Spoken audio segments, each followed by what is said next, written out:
of Ukambani region tomorrow to inspect various development programs. On Friday last week, leaders from the region led by Wiper Democratic Movement leader Kalonzo Musyoka, Governors Alfred Mutua of Machakos, Charity Ngilu of Kitui, Makueni Deputy Governor Adelina Mwao, and Senators Mutula Kilonzo, amongst other leaders, were held at a meeting, held at a long day meeting with top state officials at Harambee House, and agreed on development proposals in line with the 2021-2022 national budget. Now, this is it. Bars near schools to be closed down. I think this is some good news.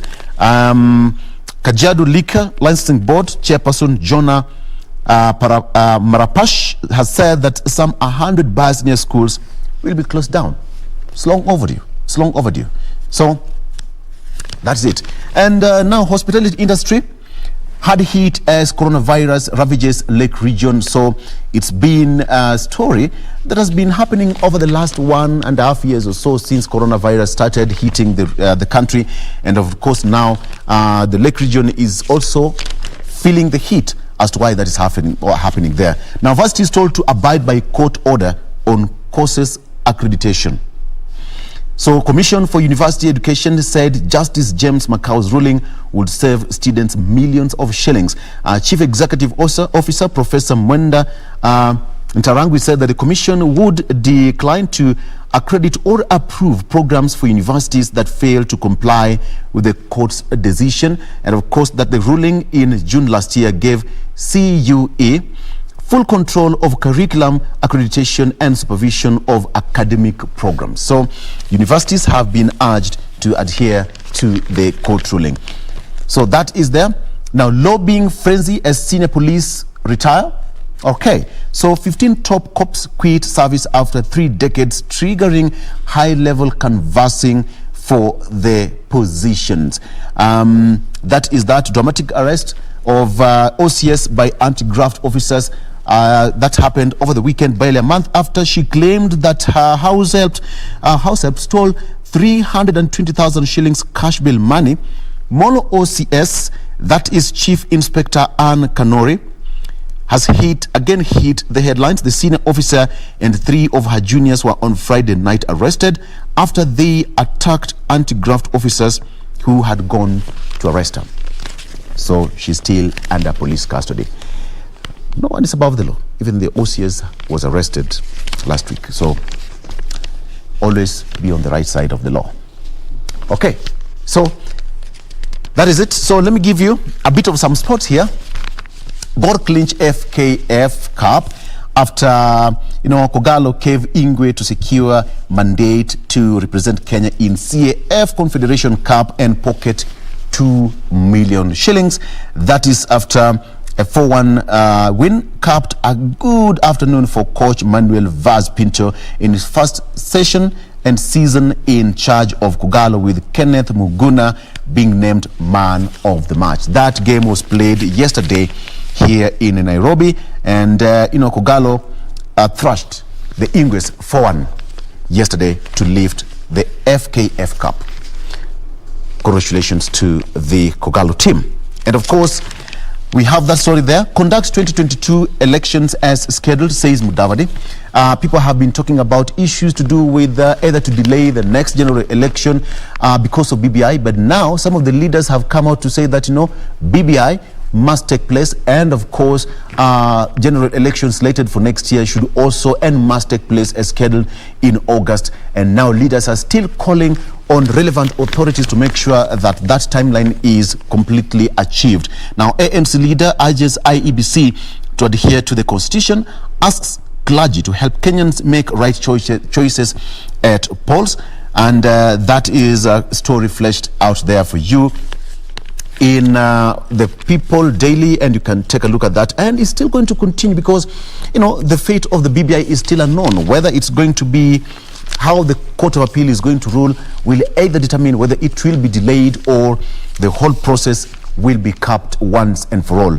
So it will be interesting to see how that will go. Now, Raila's failed nod leaves Mombasa ODM in a limbo. Nasir, Shebal comes, both angling parties' leaders' endorsement left more confused in governor race. Now, anxiety has gripped Mvita MP Abdul Samad Nasir and Mombasa businessman Suleiman Shabal's political camps after ODM leader Raila Odinga failed to endorse either of them for governor's post. Politics and Coast Region is one of the perceived to be ODM strongholds, and everybody's now fighting to be the kingpin of that particular region. All right. So Nasir is banking on his loyalty to the party to receive Raila's blessings, while Shabal is hoping his friendship with the former Prime Minister and his financial muscle will endear him to the ODM leadership.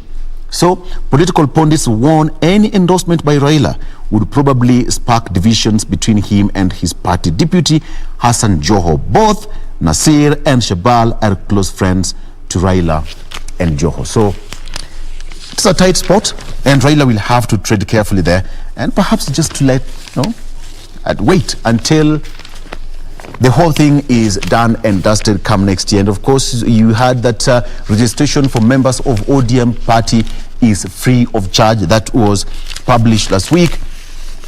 So it's going to be so moving forward. All right. So we have got the People Daily there covered for you. And I've given you some of the tidbits on what's happening on the People Daily there, and we have got lots of entertainment, sport, as far as and business. You can also grab a copy of the People Daily and to get you updated on what's happening.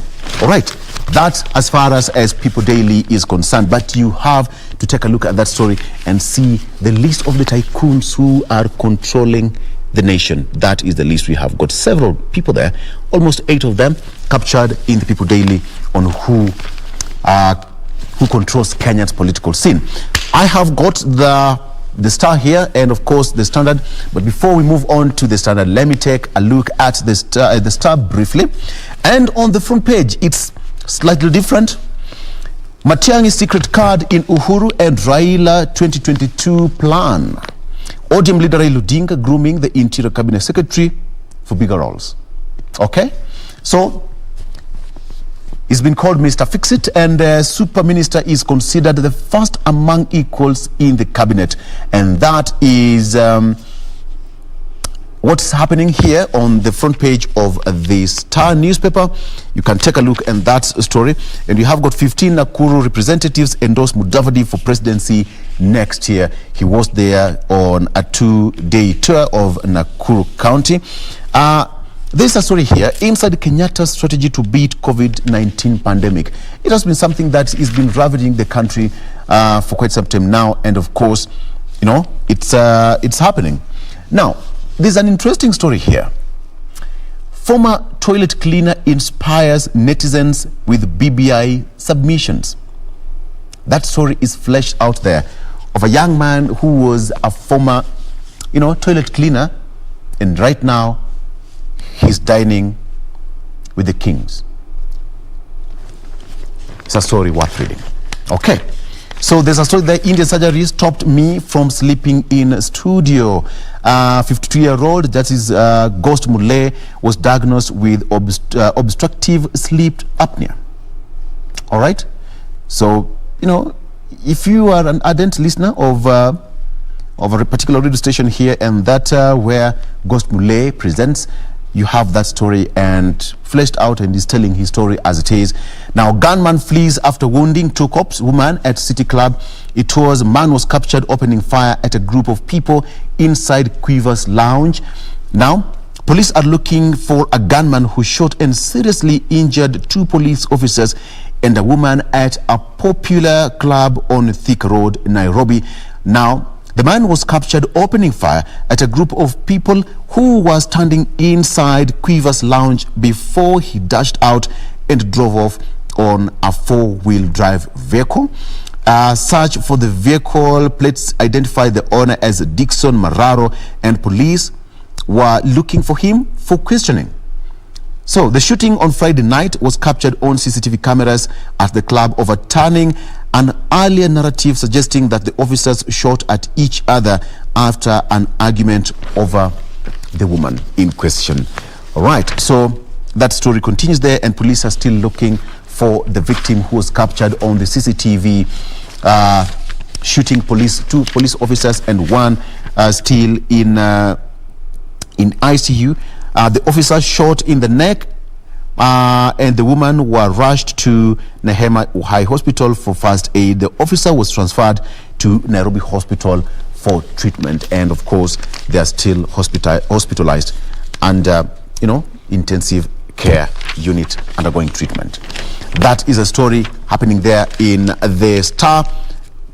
Okay, so before I continue, we have got this story here: Matiang'i secret card in Uhuru and Raila 2022 strategy.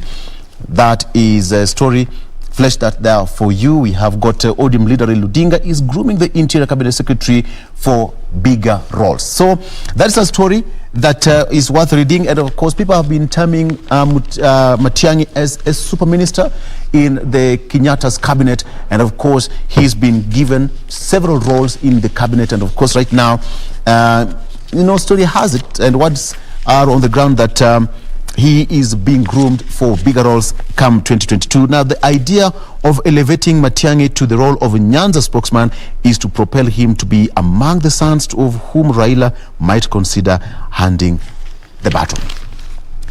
Now, for quite some time, there have been that question of who would replace Raila Odinga, as the Nyanza spokesman. But now, words on the ground arrive that probably he's being groomed to be the Nyanza kingpin and the spokesman. All right. Okay.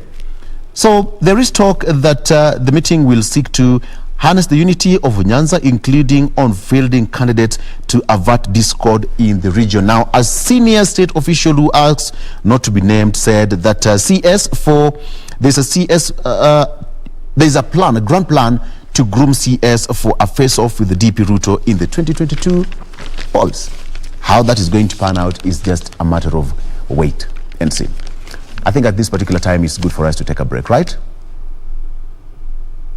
All right. So let's take a break. When we come back, more.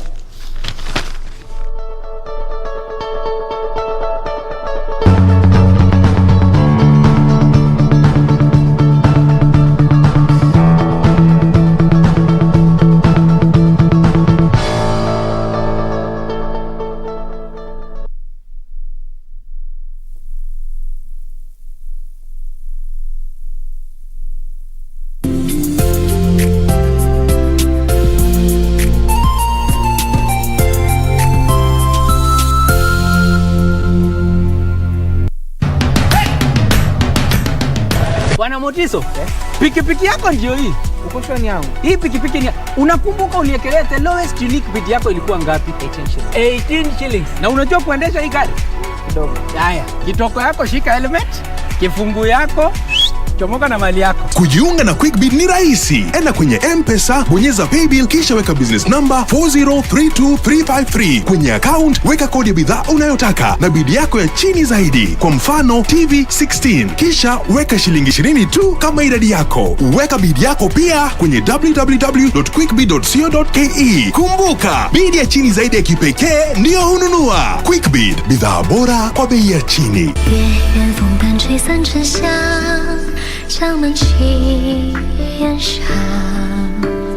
How come someone wants to kill me? Father dislikes me. And Lady Shu and Rosha are bullies. Hanyusi, remember you offended me first. Who is it?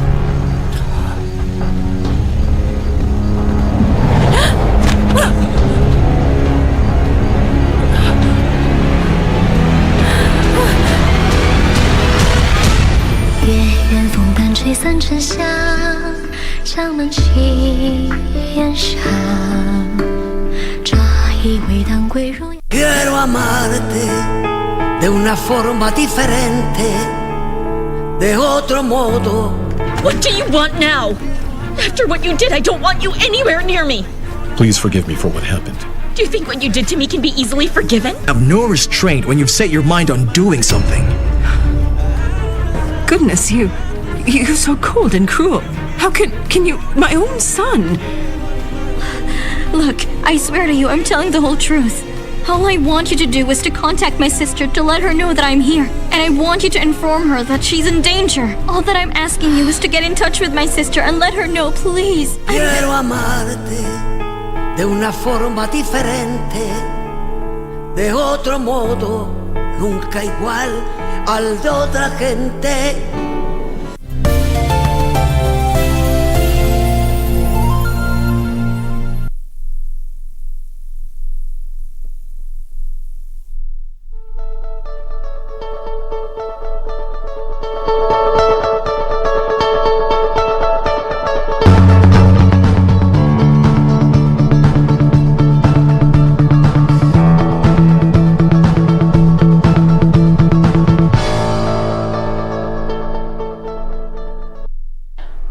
All right, and at 25 minutes to the top of the hour, time for our next traffic link-up segment. And this is again still what we are focusing on this morning, is still Mbagathi Way. As I promised you earlier, I'll be showing you how the progress has been coming along. So this is actually how it was looking like before it was deconstructed. That was in 2019 December. But as we speak, this is just how some sections of this footbridge is looking like. At least as of now, they're still constructing it. Kenya hasn't quite put a specific date to when this construction process is expected to come to a complete, but what we know, at least as of now, is that this construction is part of what is still being undertaken around the Langata, around Langata Road. Now, on that particular section, what they're trying to do is to construct an overpass and an underpass. This specific footbridge is inclusive of that construction. Began sometime in 2020, late 2020, December there, when that construction around Langata Road, especially on the Timor roundabout, was beginning. This is when this construction of this footbridge also began. And again, this is just to necessitate the easy movement of pedestrians, if I can mention, from one side of the road to the other side of the roads, given the fact that also along this specific route, in as much as there's usually no the heavy kind of traffic, but also it's one of those busy roads. And again, this specific area where the footbridge is being constructed is actually as you branch off heading to Mbagathi District Hospital. So again, also becomes a very, very necessary in terms of installing this particular footbridge. Like I mentioned, they haven't really put a specific date and time to it, but also what really informed the installation of this particular footbridge is how the previous one looked like. This is how it was looking like. Not so good in terms of easy movement of people. So this is why again they resulted to at least ensuring that they install a new footbridge. So what we'll be looking at up until the installation process is complete and opened up to the public is how it is affecting traffic, because also as we speak, some sections of this area has been closed, and for some time now, just also from seeing on what is happening around on what is going on around this image, this is actually how the situation looks like on this particular area around Mbagathi Way in terms of closing of some sections of that area. So this morning, just a quick look in terms of what is happening in regards to traffic on that specific area, trying to see how it is doing, if at all things have changed or is the same situation as how it was earlier. This is again how the entire roundabout looks like. Look at how that has changed altogether. Traffic throughout this entire roundabout. But again, also, Mbagathi Way is one of those, in terms of the, where the road begins, this is around the City Mortuary roundabout, one of those busy roundabouts, as I had mentioned to you earlier, simply because also it branches off to Major Road. Key roads in point, it is Ngong Road as you head over to the sides of Ngong, Karen, and thereabouts, and leaving the other side of Kenyatta still via Ngong Road, heading over to branch off to Valley Road, as well as Mbagathi Way itself, which is our focus this morning.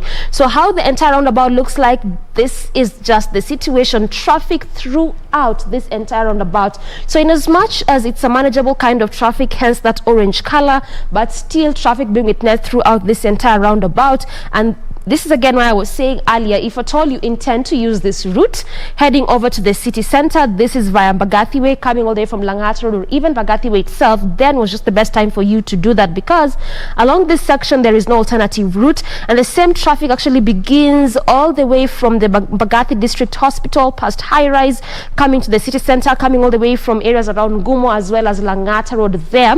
As you head over to the city center, also traffic being witnessed on that specific lane as you come to the CBD. That is just where traffic is being witnessed, which is again what you'd expect to see, because it's the early morning hours. So either people are heading to their workstations, businesses, different kind of activities, not forgetting that also along this route it's a commercial center as much as it's a residential center as well. So clearly what you're seeing is basically what you would expect to see, at least in this early morning hour.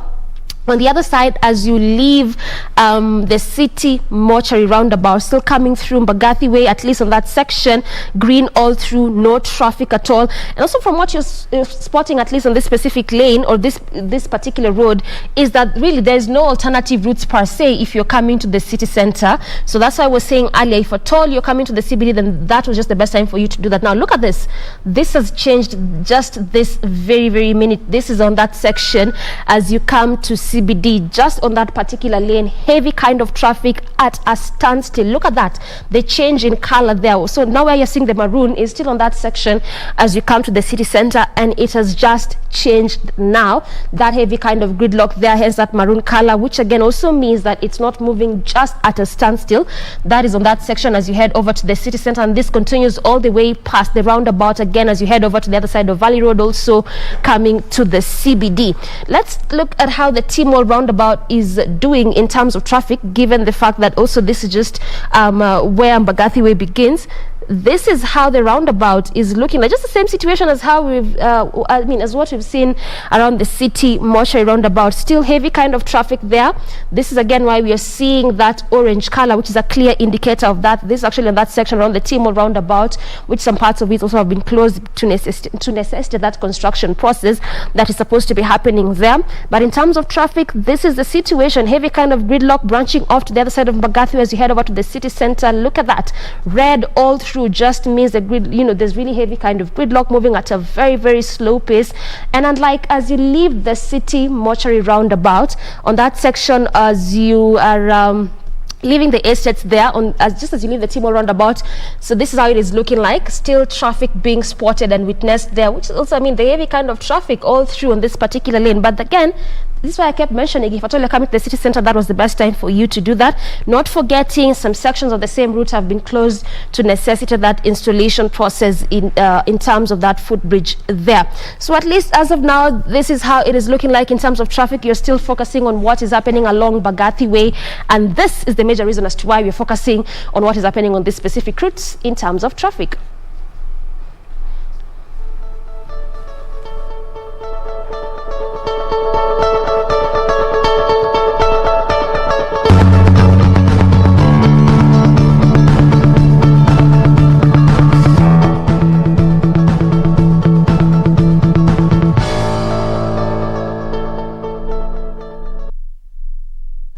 All right, very well. After taking a look at what's happening on our roads, okay, let's continue with in the headlines here on what's happening on our local dailies. And of course, right now I still have the Star newspaper.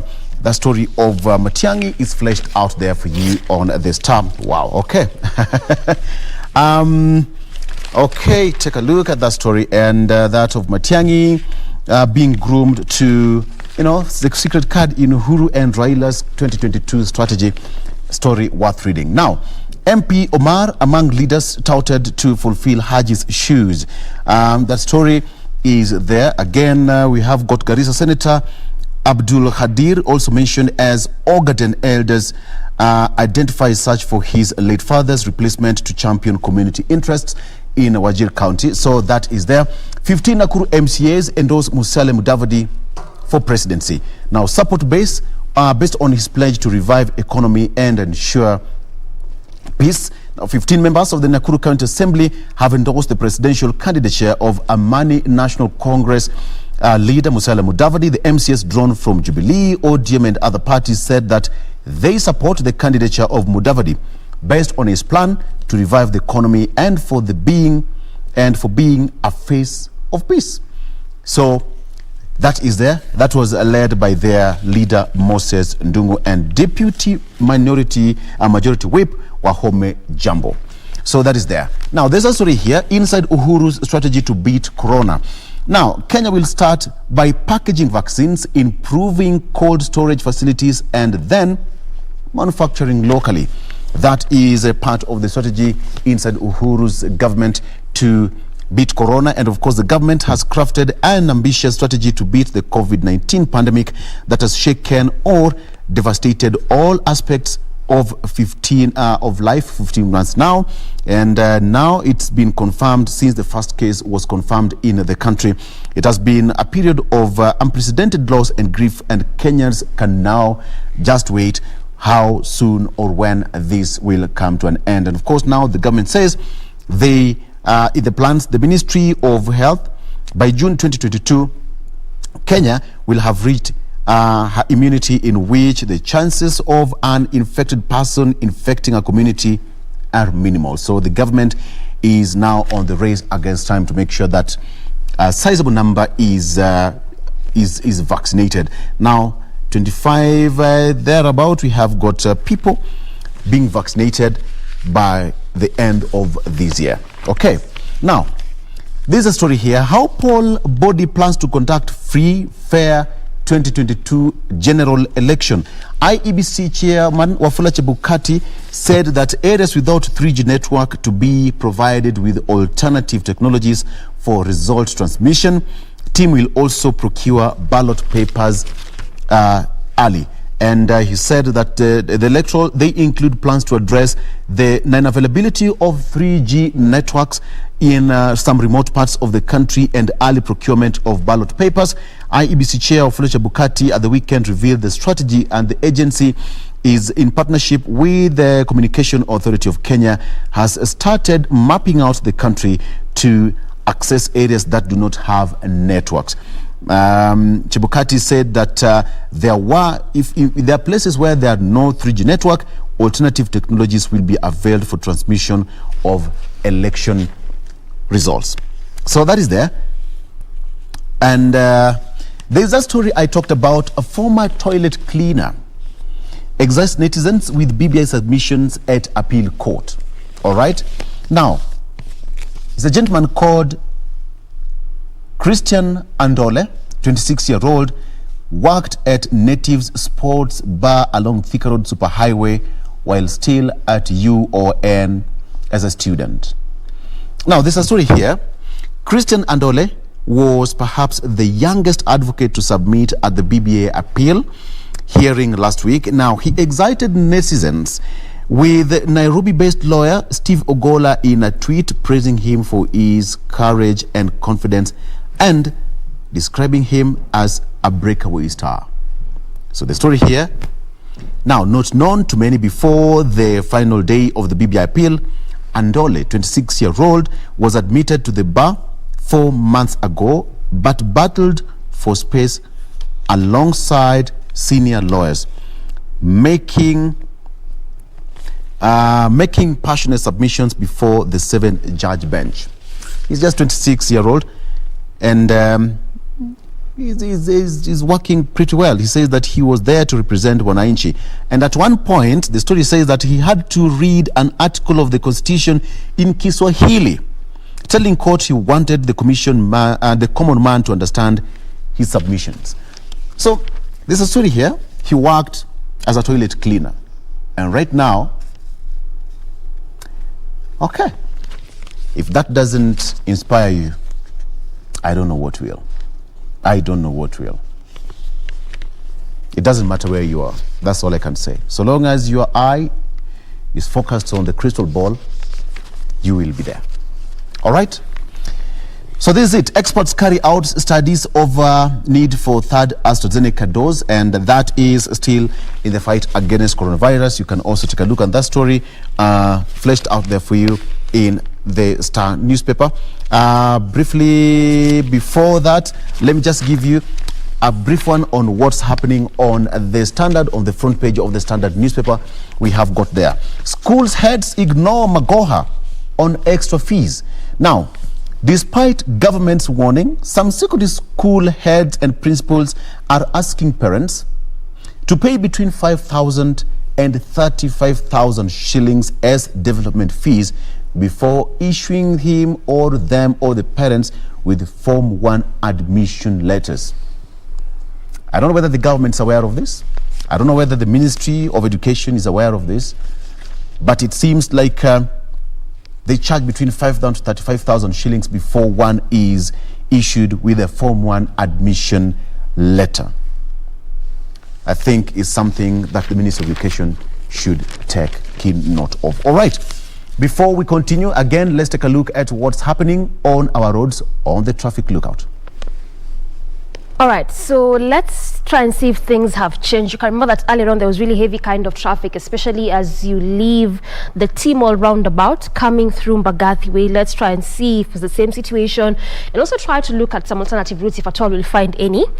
This is how it's looking like right now. Still heavy kind of traffic being witnessed throughout this entire roundabout. But just as how the City Mortuary roundabout is one of those busy roundabouts, the same is also on this particular one.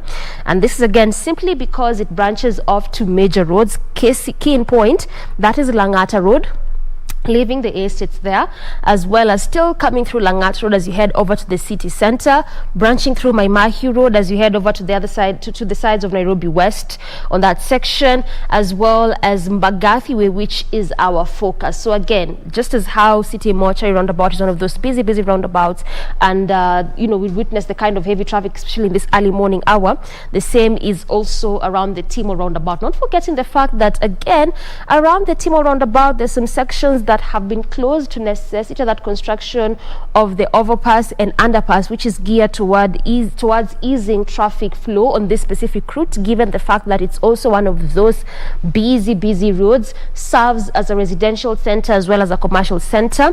So again, in terms of traffic, heavy kind of traffic around the roundabout, and it's not changing at all. Orange all through, and some sections a bit of red, clearly indicating the orange just simply means, anytime you see that orange, it simply means that there's really traffic has begun to slightly build up, but at least it's a manageable kind of traffic, while you're saying that red is a clear indicator of heavy kind of gridlock moving at a very slow pace. And around this particular roundabout, where there's just that heavy kind of gridlock moving at a very slow pace, is as you leave the roundabout branching off to Maimahiu Road, as well as also leaving the roundabout heading over to the city center. So this is again why Mbagathi Way comes in, because it, like I mentioned earlier, is that it always serves as a very good alternative route, especially for those that come from areas around Langata Road. Because look at this. This is how it is looking like as you leave the T-Mall roundabout coming to the city center. Specific to that lane that is coming to the CBD, the heavy kind of traffic is being spotted there, and this continues all the way up until the Nyayo Stadium roundabout. Not forgetting that also some sections of Mombasa Road have been closed as you head over to the city center. Uhuru Highway, oftentimes this early morning hour, really unbearable. So again, this is why we come back to Mbagathi Way, especially if you're coming from Langata Road coming to the city center. This is again why it serves as a very good alternative route. So on this particular road, where you just have to make do with that gridlock, is as you leave the roundabout coming through next to Airport View Estate, past there as you head over to I'm not even sure if this actually can serve as a good alternative route this morning, because look at this. As you leave the roundabout, this is how it is looking like. Traffic throughout this entire way. This is as you leave the T-Mall roundabout, coming past Shell petrol station there, which is again is one of those areas which is a bus terminus. So again, that's why you'll see that kind of heavy traffic past the Airport View Estate, still coming through Mbagathi Way, where just things are opening up slightly a bit, is past that estate as you enjoy to High Race there. But also this has just changed right now. Look at that maroon color, an indicator of the heavy kind of gridlock, not moving just at a standstill. So what this means is along this route, or along Mbagathi Way as of now as we speak, on this section or on this lane that is coming to the city center right now is just a parking lot, not moving at all. This is why we are seeing that maroon color, the clear indicator of heavy kind of traffic at a standstill, not moving. And this is being witnessed all the way as you leave Airport View Estate, coming still through Mbagathi Way, branching off as you head over to High Rise Junction there, coming all the way past High Rise as you come to the city center. So where things just begin to slightly move a bit, just a bit, but still heavy kind of gridlock, is as you leave the junction coming to city center, but altogether still heavy kind of traffic, hence that red color moving at a very slow pace there. This again still being witnessed also past past High Rise as you come to the city center. So at least past the junction, looks like things are opening up just a bit as you head over to the CBD. So again, for our viewers coming from either areas around Langata Road, intending to use this as your alternative route, where you'll have to make do, the traffic is just past the Timor roundabout, coming all the way up until the Airport View Estate. That's just where you'll have to make do that traffic, because at least past there, there's still a bit of traffic, but altogether manageable kind of traffic. And this continues all the way up until the City Mortuary roundabout. Also, as you head over, branching off to the Upper Hill Link Road there, at least on that section, there's no traffic moving at a very fast pace. So this is also specific to those that are leaving city center, coming all the way to the estates. This is estates around High Rise, around Airport View, around Ngumo area, which are some of the estates on this along this particular way. So also, in as much as it's the early morning hour and we'd expect to see this heavy kind of traffic, we are also witnessing the installation of that footbridge, which is in terms of construction. So that is also again one of the biggest reasons as why we spot or see this heavy kind of traffic that you are seeing along this particular route. This is still along Mbagathi Way. So let's look at how Valley Road is looking like, especially for those that are coming to the city center, because it's actually one of the ways that you'll have to use if you're coming to the CBD via Mbagathi Way. And along Valley Road, not that bad. In fact, just past the City Mortuary roundabout, coming through Valley Road, past the Valley Road roundabout, as you head over to the city center, at least it's a green all through. Look at that. This is actually what I'm meaning, and the beauty is that this is on both lanes. On this specific road, when I'm talking about both lanes, it just simply means as you leave the City Mortuary roundabout, coming through Valley Road, heading over to the city center, still via that roundabout, and also as you leave CBD, that is areas around Kenyatta Avenue, coming through Valley Road there. This is actually what I'm talking about when I'm saying on both lanes, green all through. So again, if you're coming from Langata Road, coming from Mbagathi Way to the city center, where you'll just have to make do with that traffic is still on that section in between the Timor roundabout and the Airport View Estate, past there, moving at a pretty fast pace in terms of traffic, and also past the City Mortuary roundabout. If you're coming to the city center, again, also green all through. So it simply means that at least it's going to be a smooth sailing for you if you're coming to the CBD. But also, still, this is the best time for you to leave your houses if you're coming to city center intending to use this specific route, because what you're seeing right now, I can tell you for sure in the next hour, it will be a different story altogether. So at least this is how it's looking like in terms of traffic this morning. Our focus has simply been on what has been happening along this specific route. This is along Mbagathi Way, trying to look at some different better alternative routes for our viewers flying the same route. And also, as I had mentioned earlier, it will still continue to remain our key area of focus, or our key road of focus, up until we see this installation process come to a complete and opened up to the public.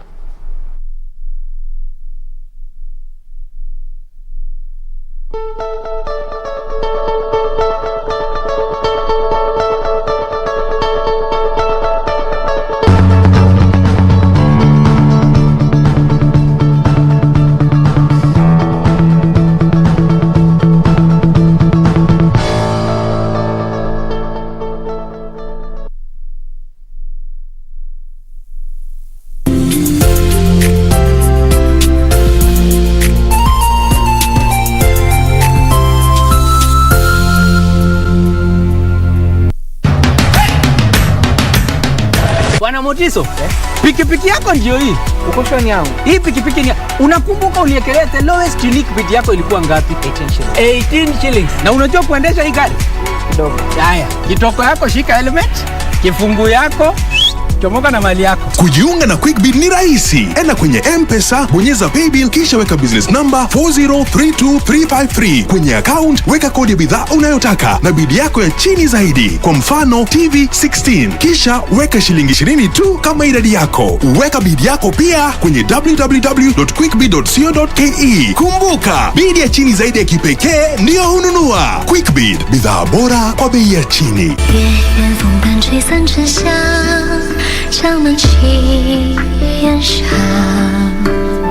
How come someone wants to kill me? Father dislikes me. And Lady Shu and Rosha are bullies. Han Yuxi, remember you offended me first. Who is it?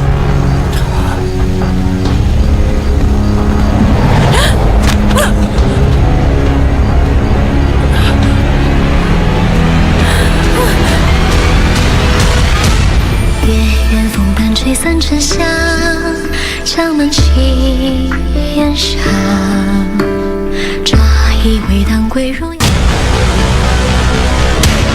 Get the VIP access to the best shows on KBC Channel 1. We have something different, something special to spice you up. Get ready for new, exciting and captivating dramas. Movies. Love the smell. Comedy. I went to the Popos. Huh? Drama. Will you assault the Queen in my house, in my presence? News, sports and so much more. Do the things that make you happy on KBC Channel 1.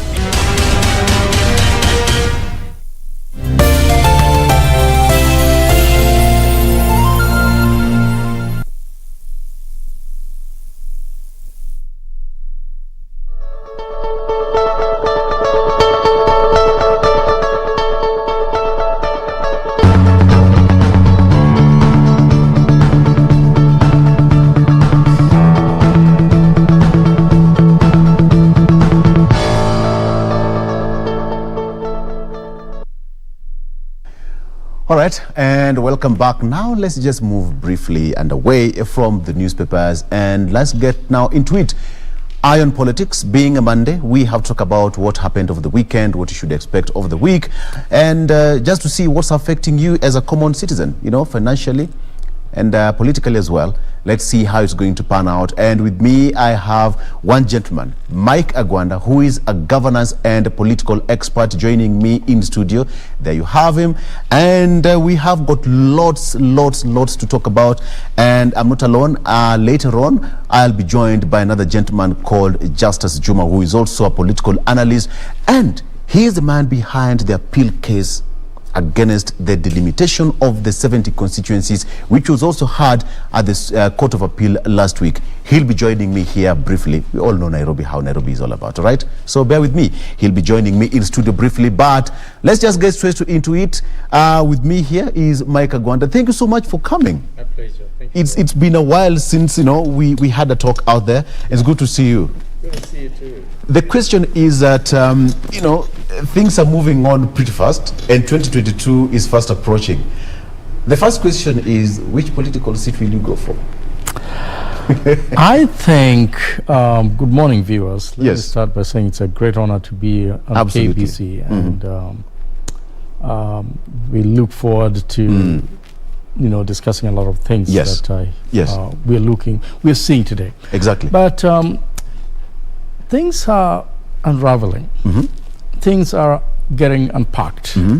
Political marriages are being planned, and the country is at a place where basically, if you're not a politician, you are going to be fed with a lot of information. Yes. Some of those information may not see the light of the day, but some of them will. However, what is happening today is politicians are trying to find their way. Yes. Remember, their way is who wins. That is their way. Yes. Is who becomes the next president. Yeah. Our politics in this country is not based on ideology or philosophy, or not based on certain principles that men and women who follow them decides that I follow this party because of this principle. It is based on who is most likely going to be the president of Kenya. Yes. Everybody wants to be in power, and that's exactly what we're seeing. And you're likely to see more of it happening between now and next year. Correct. We are seeing Honorable Muturi deciding that I'm not going to go for the speaker position anymore. I've done it twice, and now I am going to run for president. We are also seeing Dr. Matiang'i being talked about left, right, and center. We also know that Honorable Raila Amolo Odinga might and most likely is going to run for president. Although he's not announced yet. Yes, it's not announced. But you can see things. When rain is coming, before you see rain, you can see the cloud. And when the cloud is forming up, there's a high probability that there will be rain. Even if it's not rain, but there might be showers. And so these are high probability that he's going to run. We also have people from the coast angling for their own. Exactly. We've seen Joe coming up and saying, I'll run for president, but in ODM. And we also have few people from Western Province that are saying that I will run. And we also have Honorable Kalonzo Musyoka saying that I'm going to run. But we also have, Salim Davadi and his group are really gathering a lot of, a lot of support and saying that they also want to run. The question is, who will be on the ballot? Who will be the ballot? Are we likely to see all these, all these candidates making it to the ballot? Not really. We've seen what happens. More recently, Honorable Ngilu, it was on the burial of the late Honorable Kalembe Ndini. Yes.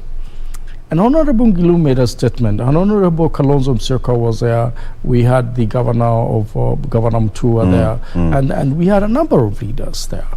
But Honorable Ndili and also Honorable Raila Amolo Odinga was there. But Honorable Ngilu said this.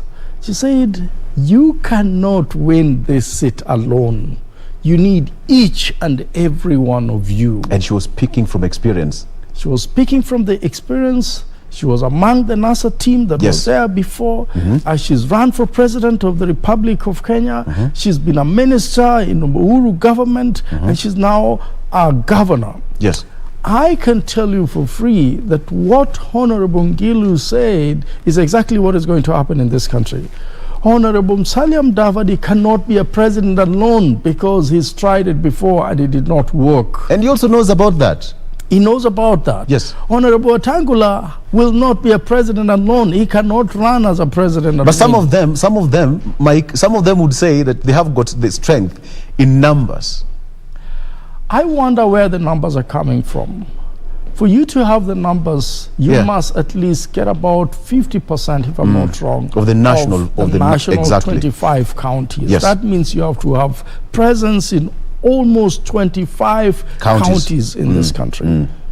And by the way, you must get substantial amount of votes in those counties. Let's come to Honorable Wetangula. Where else does Honorable Wetangula has votes other than Western? He has not shown us that he has votes anywhere. In fact, he has never been voted as a national leader, not as a national leader beyond his county. He's never run for president. So he cannot say with certainty that I have votes in Nyanza. He cannot say with certainty that I have votes in Rift Valley. He cannot, or Bomet, or whatever it is. He cannot say with certainty that I have some votes in Mombasa. He might have some few votes here in Nairobi because there are a number of people from Western in Nairobi, but that cannot make him a president. Can he give us 10 counties where he can say, I can get 50% or even 25% of the votes of those counties? He cannot count them. We know that Honorable Musalia Mudavadi has run for president. Yes. But we also know very clearly that Musalia Mudavadi cannot count 10 counties where he has won and he has beaten everybody else, every aspirant that he's run with, and he says, these 10 counties are on my back. He cannot. When we look at Honorable Kalonzo Musyoka, that is a formidable candidate. Yes. He can, because he's done it before. And besides that, Honorable Kalonzo Musyoka, as much as people have said that he's been a watermelon individual, but he's worked along many leaders in this country that can give him support, whether it is in Rift Valley, whether it is in Eastern, where he has a lot of Eastern Kenya, where he has a lot of support. In fact, it is said that Honorable Kalonzo Musyoka can easily bring about 2 million votes to any candidate. Now let's say nationally, let's say from Eastern alone he decides to bring 1.5 to 2 million votes. It's easy for him to run around and look for other votes elsewhere, including Nairobi and Mombasa, where a lot of people from Eastern part of this country stays and works in. When you look at Honorable Raila Amolo Odinga, and you also look at Honorable the Deputy President, Somaya Ruto, William Somaya Ruto, you can see that if they go to a contest today, there is no place where nobody does not know them. There is no place where William Somaya Ruto will go into this country because they have got that national appeal. I don't know him. Yes. First of all, he does not just have that national appeal. He's walked in every corner of this country. When he was running with Honorable Raila Amolo Odinga in 2007, he walked everywhere where Honorable Raila Amolo Odinga was. And he made his presence felt. When he was running with President Uhuru Kenyatta, he went to every corner of this country. In other words, he can go to every corner of this country and he'll know somebody there. If he doesn't know somebody there, he'll know a politician there. If he doesn't know a politician there, he'll know that few people gave them votes in that corner, whether it was with Raila Amolo Odinga or when he was with President Uhuru Kenyatta. As to Honorable Raila Amolo Odinga, many in this country have not just known him, but they voted for him to be the President of the Republic of Kenya. Yes. They voted for him, and he can count every corner of this country. He can tell you, this place I got these votes, this place I got these votes, and this place, because they have those in record. And therefore, that makes them to be the only horses in this presidential race in 2022. Honorable Raila Amolo Odinga and William Somaya Ruto. Any other person will have to find himself in those camps. If not, then the Uhuru succession is lost. For now, the Uhuru succession is only in two people, either Raila Amolo Odinga or William Ruto. Okay. But we are seeing Central Province or Central Kenya or what we call the mountain, people from the mountain splitting up. We are seeing a lot of interest there. But most importantly, we are seeing one of their own deciding to run for president. Yes. The fundamental question, therefore, that everybody need to ask themselves is Uhuru Kenyatta, President Uhuru Kenyatta, backing Justin Muturi for president? But the question is, he said the other day that he's ready to support any other candidate that NASA principles will, first of all, they have to unite, come up with a candidate, and that's exactly the candidate that President Kenyatta will support. So how is it going to play out? Because right now we have got Justin Muturi, representing Mount Kenya for that region. And we have got, President Kenyatta saying that, NASA guys, unite, give you a candidate, I will support you. Where will Speaker Justin Muturi lie, and the candidate from NASA as well lie? Are we seeing a situation where the president will be between a rock and a hard place? I think the person that wants to win the interests of the Republic of Kenya, and that is the voters, must go out there and look for votes. Yes. As far as I'm concerned, announcing that you want to run for president does not necessarily make you run for president. We had Honorable Abdu Diba, or Abdu Badida. Yes. Walimu I don't know where he went to ask for votes, if it were not for Isili and maybe part of Nairobi. We have Honorable Justice Muturi. He's still working. He's still the Speaker of the National Assembly. Yes. As to whether he'll hit the road and start looking for votes, that's something that we haven't seen. Yes. So I am saying that indeed many people are going to announce that they will run for president. But those who have not started campaigning and looking for that seat are not worth being called competitors in this race. And I think that's where Honorable Muturi lies. Give me a picture. Just paint for me a picture how 2022 would look like for you. If elections were to be called, let's say in the next 1 week. One thing that we have to know is President Kenyatta is going home, and that is what is in the Constitution. I strongly believe that any candidate in this country, a serious candidate that wants to be the president of the Republic of Kenya, do not be so over-reliant over the support of President Uhuru Kenyatta. Go look for votes. Okay, yeah. Most cases, the incumbents, when they're leaving, sometimes they have some little baggage, and sometimes they have very good will. There are few you can take from them, but there are also few you may not take from them. There are people who may not vote for them, who have never voted for them, even when they're a president. If you rely from their support a lot, most likely you lose some few people. However, the president of the support of the president is key to some some people that perhaps have never gone out there and may not have a lot of support from every corner of this country. Those might need somebody to say, oh, I am supporting so and so, but we want it to be passively done, because if you overdo it, yes, then people might just rebel against you, especially when you're going out. I see a situation where parties are going to march together. Yes. I see a situation where even those who are calling each other names today, if reaches the last minute and they knew that so and so is most probably going to be the president, they will join him hand. I see probably a situation where we'll only have 2 candidates in this country, and some of them are already known. The rest will run, not because they're going to win, but to position themselves for the next general election. Because sometimes you also want to know whether you're worth the seat you're looking for. Yeah. And the only way to know whether you're worth the seat you're looking for is when people give you votes. Yes. If they don't give you votes, then you know, I better keep my money. Or even your donors or your supporters might also decide, I don't think this guy has that clout that he's looking forward to. Remember, money follows money and positions. If they know that you can claim that position, they'll give you the resources. If they know that you're just trying, they will not. That's why IBC is now coming up with the rules, over campaign financing, because some people have been getting more than they're supposed to get, and some have been getting literally nothing. Absolutely. The fundamental question that we are asking today is 2022 general election going to be free and fair and accountable to everybody that is in it? That is the assurance that this country needs to have. Okay. Let me give you one assurance, that we are going to take a very short break. And when we come back, we are going to continue, because we've just started. Okay? Okay, I'm being told that we continue. All right. So we need to, just to paint a picture. We have a situation where we have, the candidates are now angling for the presidency, and every region will have a say come next year. Things that people say that, regional blocks, tribal blocks, and what have you.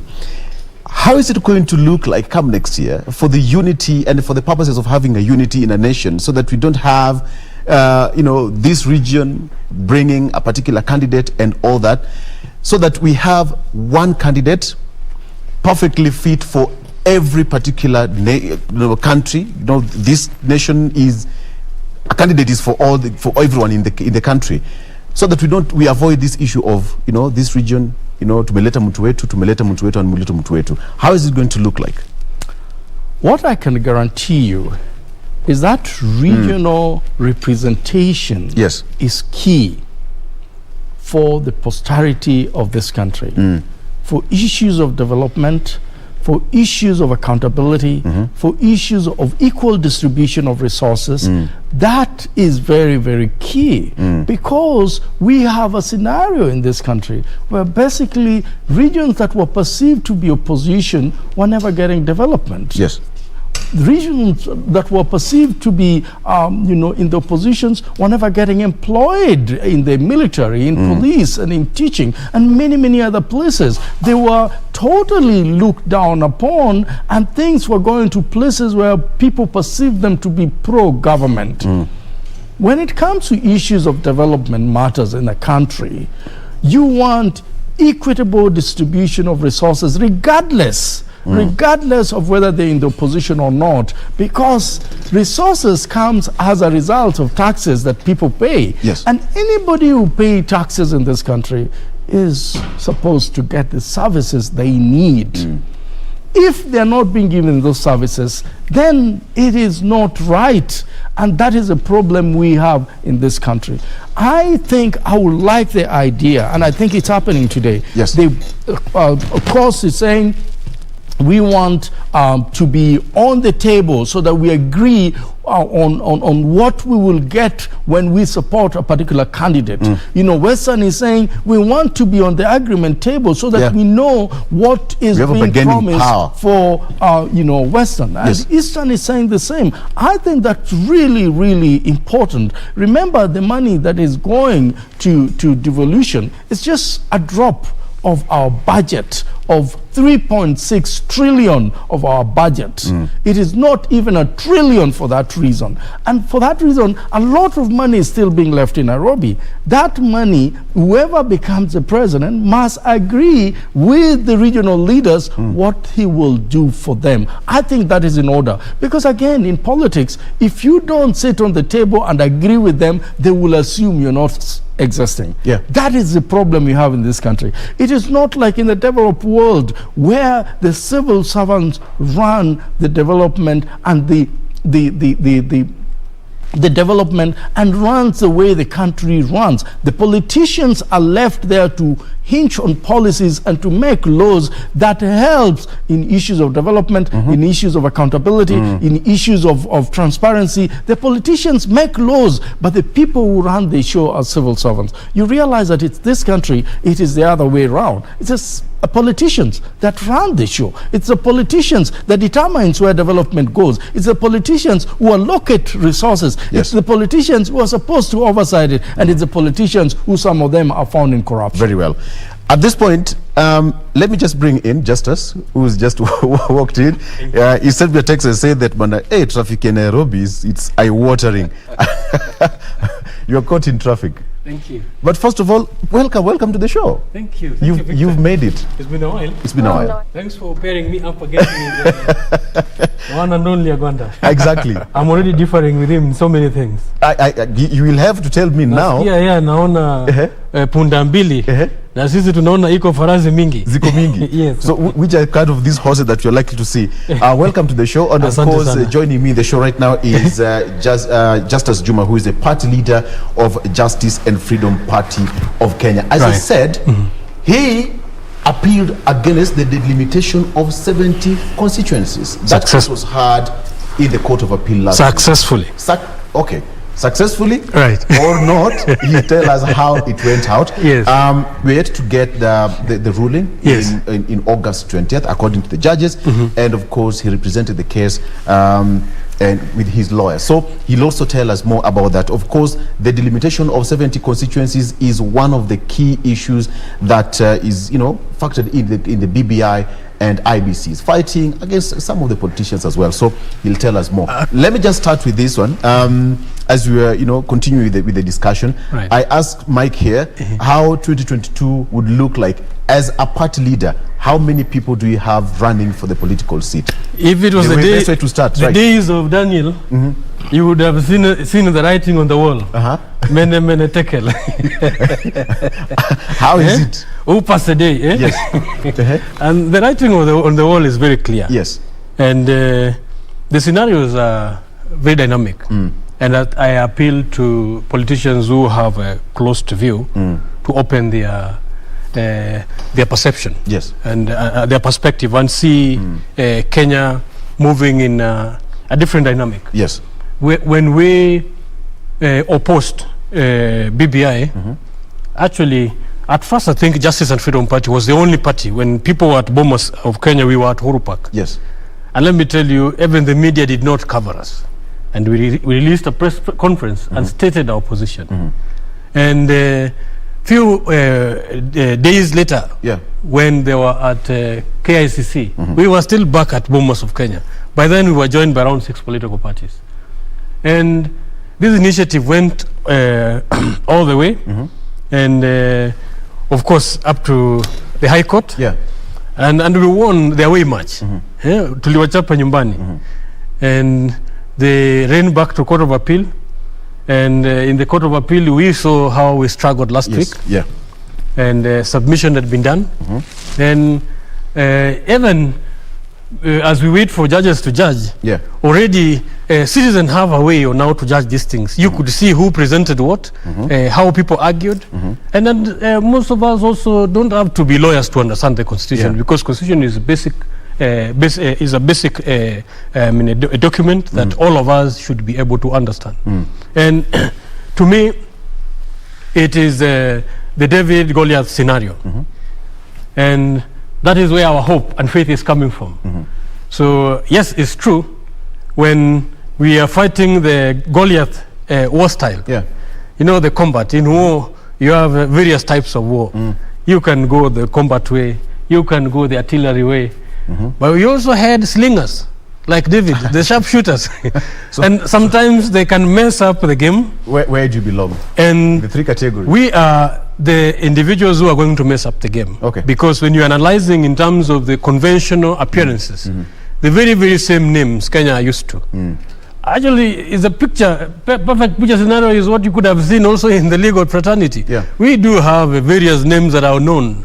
And we've seen the arguments actually being defeated and being rubbished by young lawyers who no one thought of actually to exist. And this is the things that we're reminding Kenyans that there are new leaders and there are young leaders who are visionaries, who have the heart of this nation at heart. And sometimes that's where, as a party, we differ with individuals who line themselves in the traditional way of politicking, where money is the center, where how much you've stolen is the center, where merit is thrown out of the window, where actually qualification and the interest of the citizen has been thrown. Because if you hear people actually discuss or analyze the political scenario, you're looking at a structure where it is the politician who devolves to the citizen, whereas the current constitutional framework empowers the citizens to participate in the democratic process and determine what should be coming to them. Where we're coming from is to inform the citizen that it is your time, it is your moment to participate and determine your future. And some of these leaders we're talking about, actually, they've been in place for quite a while, and you can judge them by their fruits. And I must warn them that the playing field has changed and the writings are on the wall and things are not the way they were before. We are going to experience a different 2022 as compared to what they were expecting. All right. We'll get into that discussion later on, and tell me how the whole of this appeal started and what drove you into having that appeal against the 70 constituencies. You don't want it or you don't want it, you will tell us the reason why. But just going back to the discussion we had with Mike earlier on, we are talking about the 2022 succession politics. It's all over right now. And politicians are rushing to have, alliances are being formed. Politicians are now running around to make sure that they have the clout. ODM, Jubilee. Exactly. Asla and other. The dynasties are talking about and what have you. Now, the question is, the same scenario we have Muturi right now in the mountain and saying that he's going to go for the top seat. How is it going to affect the political scene moving forward 2022, the central part of Kenya and any other region? How is Muturi's succession plan going to affect the 2022 politics? Muturi is still a creation of the same Jubilee ODM alliance. Of course, is now the figure that are trying to create from central to deputize should they run with Raila. Though the factors there are still a bit challenging, because yes, we know central vote is a factor in the coming 2022 election, and most of the guys are fighting to get the central vote. If you are able to rally it to the last man, then yes, your chances are high. And I know Raila might be working very hard, but looking at the scenario, I don't see Mount Kenya voting Raila to the last man. They are very interesting type of voters. I'm sure you might be surprised if they choose their own.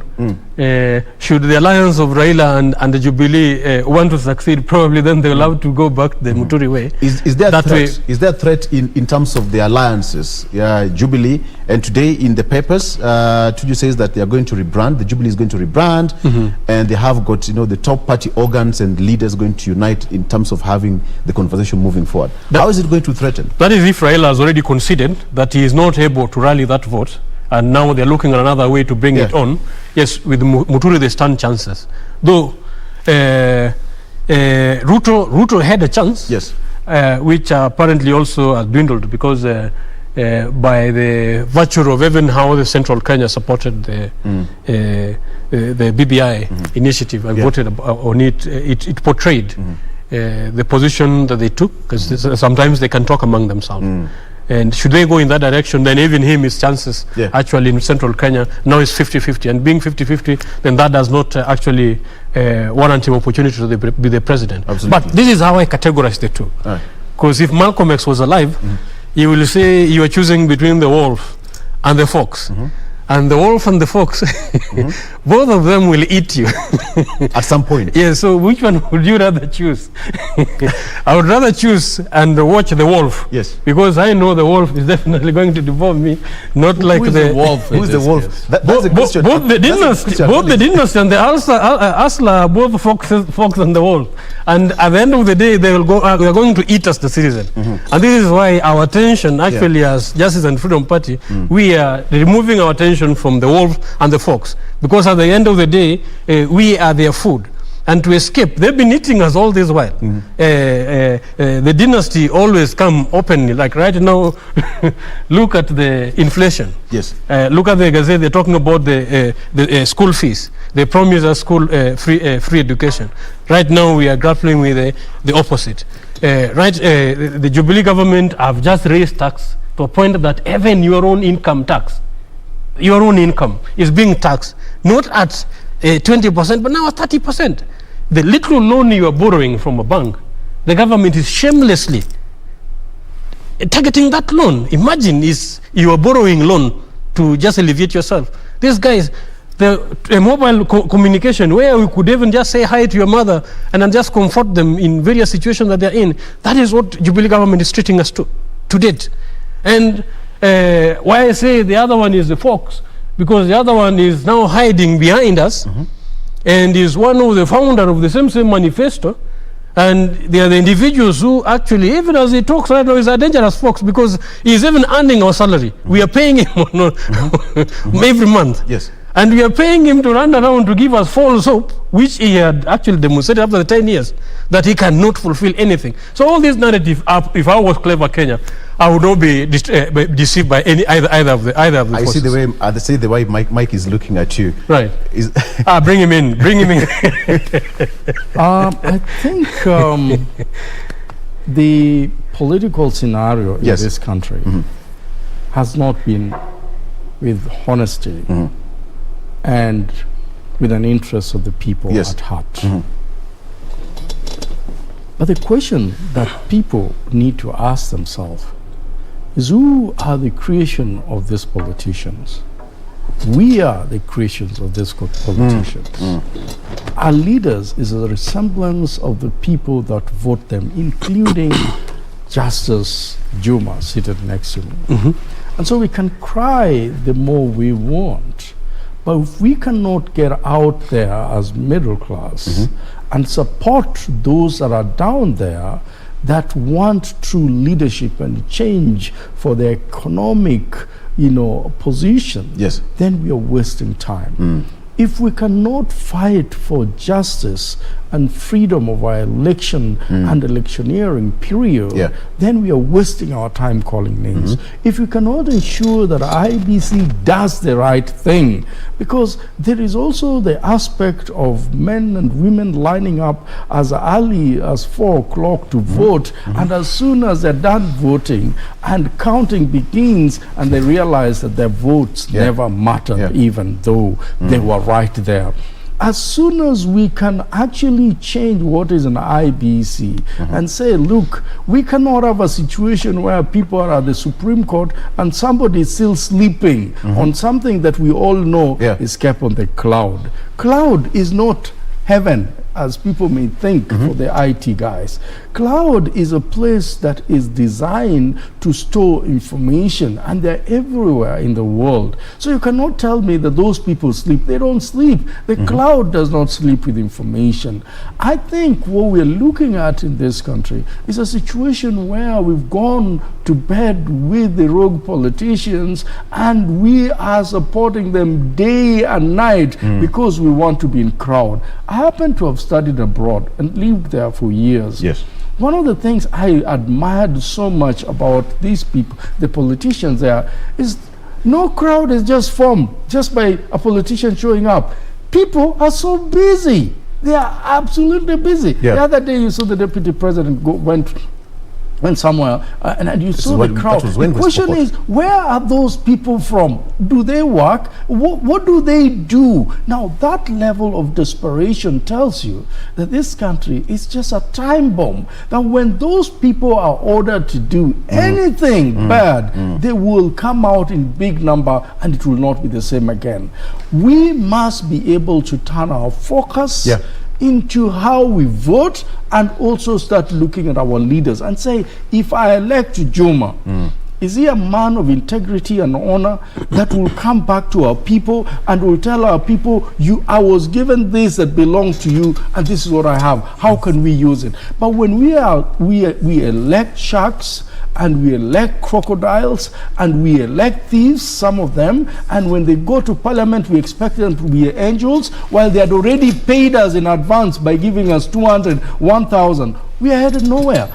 As to whether Central Province is going to have a man who now they call their spokesperson. Yes. Some in court say, no, he's not our spokesperson. Some says he's our spokesperson. You see, only in Central Province for the first time, politics have divided even the elders that were so revered and respected. Even the elders have somehow become fake in Central Province because of a man that they thought would be uniting them. But suddenly this man has actually realized that they're fake elders and they are also even in the shrine itself, some of them are now saying that's not the true shrine. Why? Because of tumbo-nomic economy, where everyone who wants to support Honorable Justin Muturi is looking for something, is looking for a tender, is looking for favors from Parliament, from somewhere. But the other guys feel left out. If we are left out, we must spoil for him. That's exactly what is happening in this country. When I see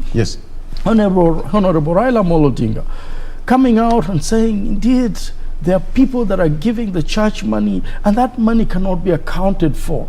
And you find the deputy president saying, it is my turn now to say how dirty you were. And he comes out in big numbers and he says, this is what is happening. And then you sit back and you hear the president saying that this country is being looted to the tune of 2 billion per day. And then you wonder, which country are we living in? The politicians are not for you, viewers. The politicians are for themselves.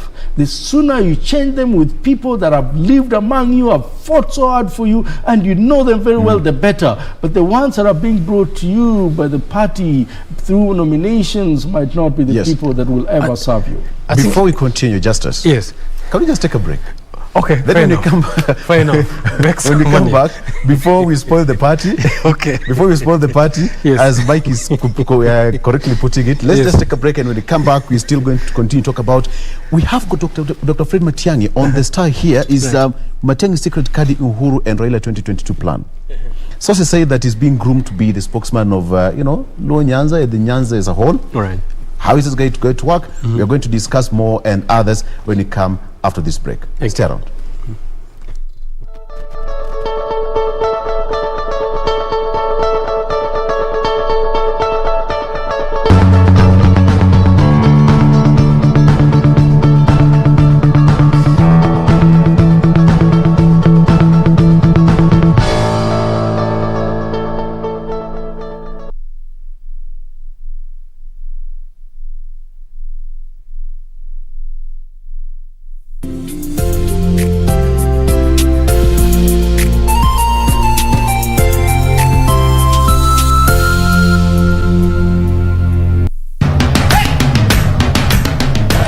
Motizo, pikipiki yako ndio hii. Uko shwani yangu. Hii pikipiki ni unakumbuka uliekelea the lowest unique bid yako ilikuwa ngapi? 18 shillings. Na unajua kuendesha hii gari? Kidogo. Haya, kitoko yako shika helmet, kifungu yako chomoka na mali yako. Kujiunga na QuickBid ni rahisi. Enda kwenye M-Pesa, bonyeza paybill kisha weka business number 4032353. Kwenye account weka kodi ya bidhaa unayotaka na bid yako ya chini zaidi. Kwa mfano TV 16. Kisha weka shilingi 20 tu kama idadi yako. Weka bid yako pia kwenye www.quickbid.co.ke. Kumbuka, bid ya chini zaidi ya kipekee ndio hununua. QuickBid, bidhaa bora kwa bei ya chini. Quiero amarte de una forma diferente, de otro modo. What do you want now? After what you did, I don't want you anywhere near me. Please forgive me for what happened. Do you think what you did to me can be easily forgiven? Have no restraint when you've set your mind on doing something. Goodness, you're so cold and cruel. How can you, my own son? Look, I swear to you, I'm telling the whole truth.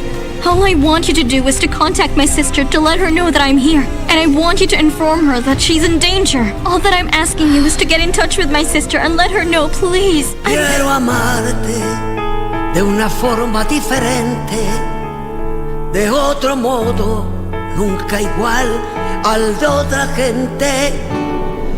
Siku moja mosquito ilipata ujauzito ikazaa mtoto. Sasa hiyo mama ya mosquito ikatuma mtoto mosquito iende ikapige doria iwaje kukaa kwa nyumba. Sasa hii mtoto mosquito ikaenda ikarudi. Hii mtoto mosquito ikaambia mama yake, mama, mimi nimeenda kila mahali watu wanapigia mimi makofi, watu wamefurahiana na mimi sana. Mama, hii mosquito ikaambia mtoto yake, hao wapigi wewe makofi eti wanafurahia wewe. Hiyo walikuwa wanataka kuua wewe. Ili kupata skiza tune hiyo ya mosquito, bonyeza *811 *967#. Bonyeza *811 *967#.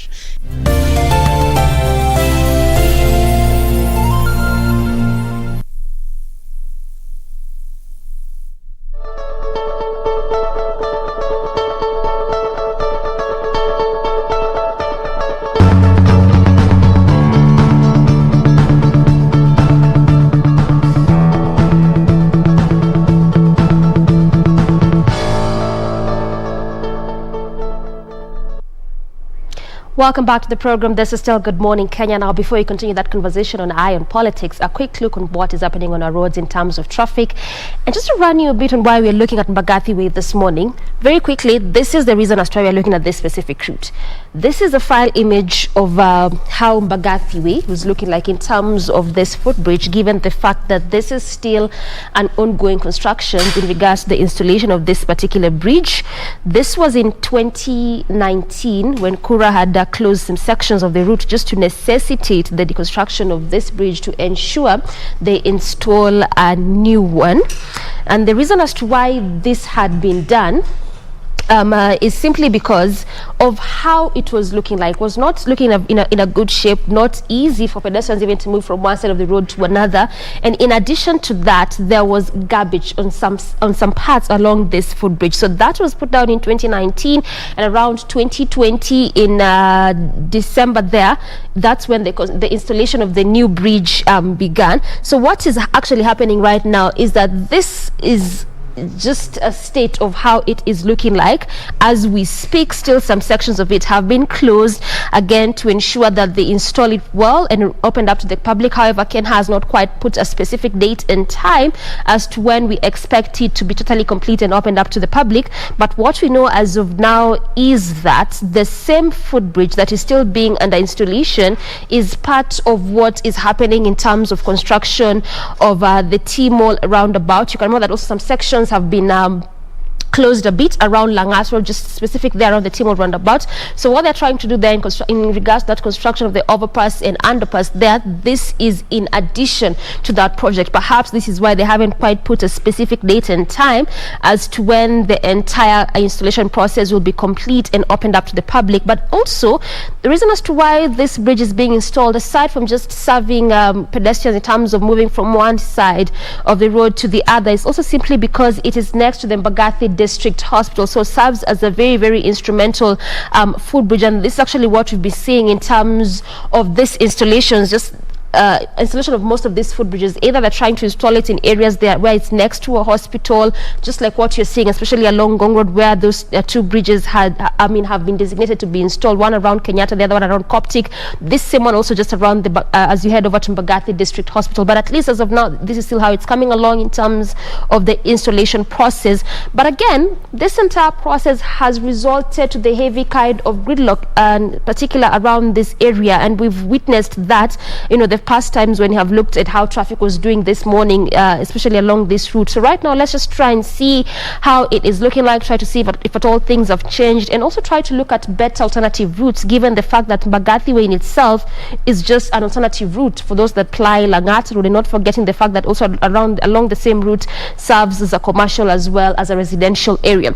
So again, a quick look in terms of traffic along that specific route, try to see if at all things have changed or it's the same as how it was earlier on. This is still our key focus this morning. As I mentioned to you earlier, that is simply because of that installation process, and it will continue to remain our key focus up until we see that footbridge already complete in terms of installation and opened up to the public. So let's begin just from the T-Mall roundabout there, given that the stretch or the way begins from the T-Mall up until the City Mortuary roundabout. So this is actually how the roundabout looks like in terms of traffic. This is the T-Mall roundabout, heavy gridlock around the entire roundabout. So the same situation as how it was earlier on is still being witnessed throughout this entire roundabout. However, in some sections looks like it's moving at a pretty fast pace, but as you leave the roundabout branching through Mbagathi Way on both lanes on this specific way, simply means as you leave the City Mortuary roundabout coming through Mbagathi Way, leaving the roundabout heading over to Langata Road as well as Maimahi Road, and also leaving Langata Road coming through Mbagathi Way. Just look at how it is this morning, and the sad part is that just in between these two sections, in between the T-Mall roundabout and the Airport View Estate there, slightly just before you get to the high-rise estate, in between those two sections, there is where there's really heavy kind of gridlock specific to that lane that is coming to the city center. But again, it's really expected. It is the early morning hour, aside from that installation process happening there in terms of that footbridge. But again, it is expected. It's the early morning hour, so obviously a lot of activities as you head over to the CBD could either be people are heading over to their businesses, workstations. So again, the kind of traffic that you're seeing specifically on this lane is basically what you would expect to see. On the other side, so as you leave the City Mortuary roundabout coming through Mbagathi Way, just slightly past the High-Rise Junction, as you head over next to Airport View before you get the T-Mall roundabout, on that section there, at least it's green all through, moving at a swift pace there. So it simply means if at all you're coming from Langata Road and you still intend to use Mbagathi Way as the alternative route, where you'll have to make do with the traffic is just in between those sections that I've mentioned. Because past there, coming still through Langata Road, as you head over to the city center, the kind of traffic especially being witnessed around Nyayo Stadium, I would still advise for you to use Mbagathi Way, as much as there's a bit of a gridlock. But slightly past the junction, that is the High-Rise Junction, as you head over to city center, all through that entire section, at least it's moving moving at a very, very, very fast pace. So again, you can still use Mbagathi Way as your alternative route. And as of now, this is how it is looking like, still focusing on what is happening along Mbagathi Way in terms of traffic.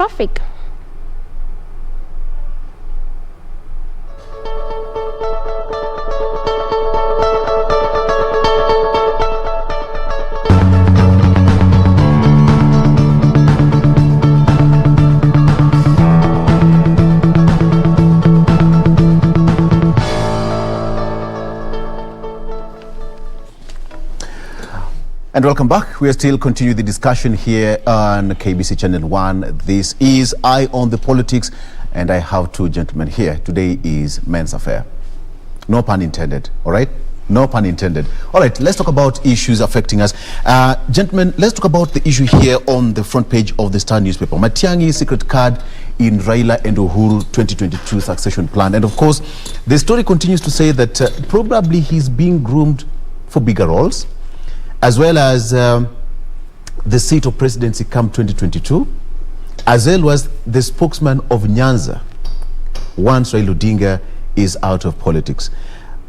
The question is Matiang'i fit to fit the bill? Starting with you, Justice. Well, Matiang'i as a person has merits. Yes. And as a Kenyan citizen has equal rights with any other aspiring politician to represent his people, represent his region.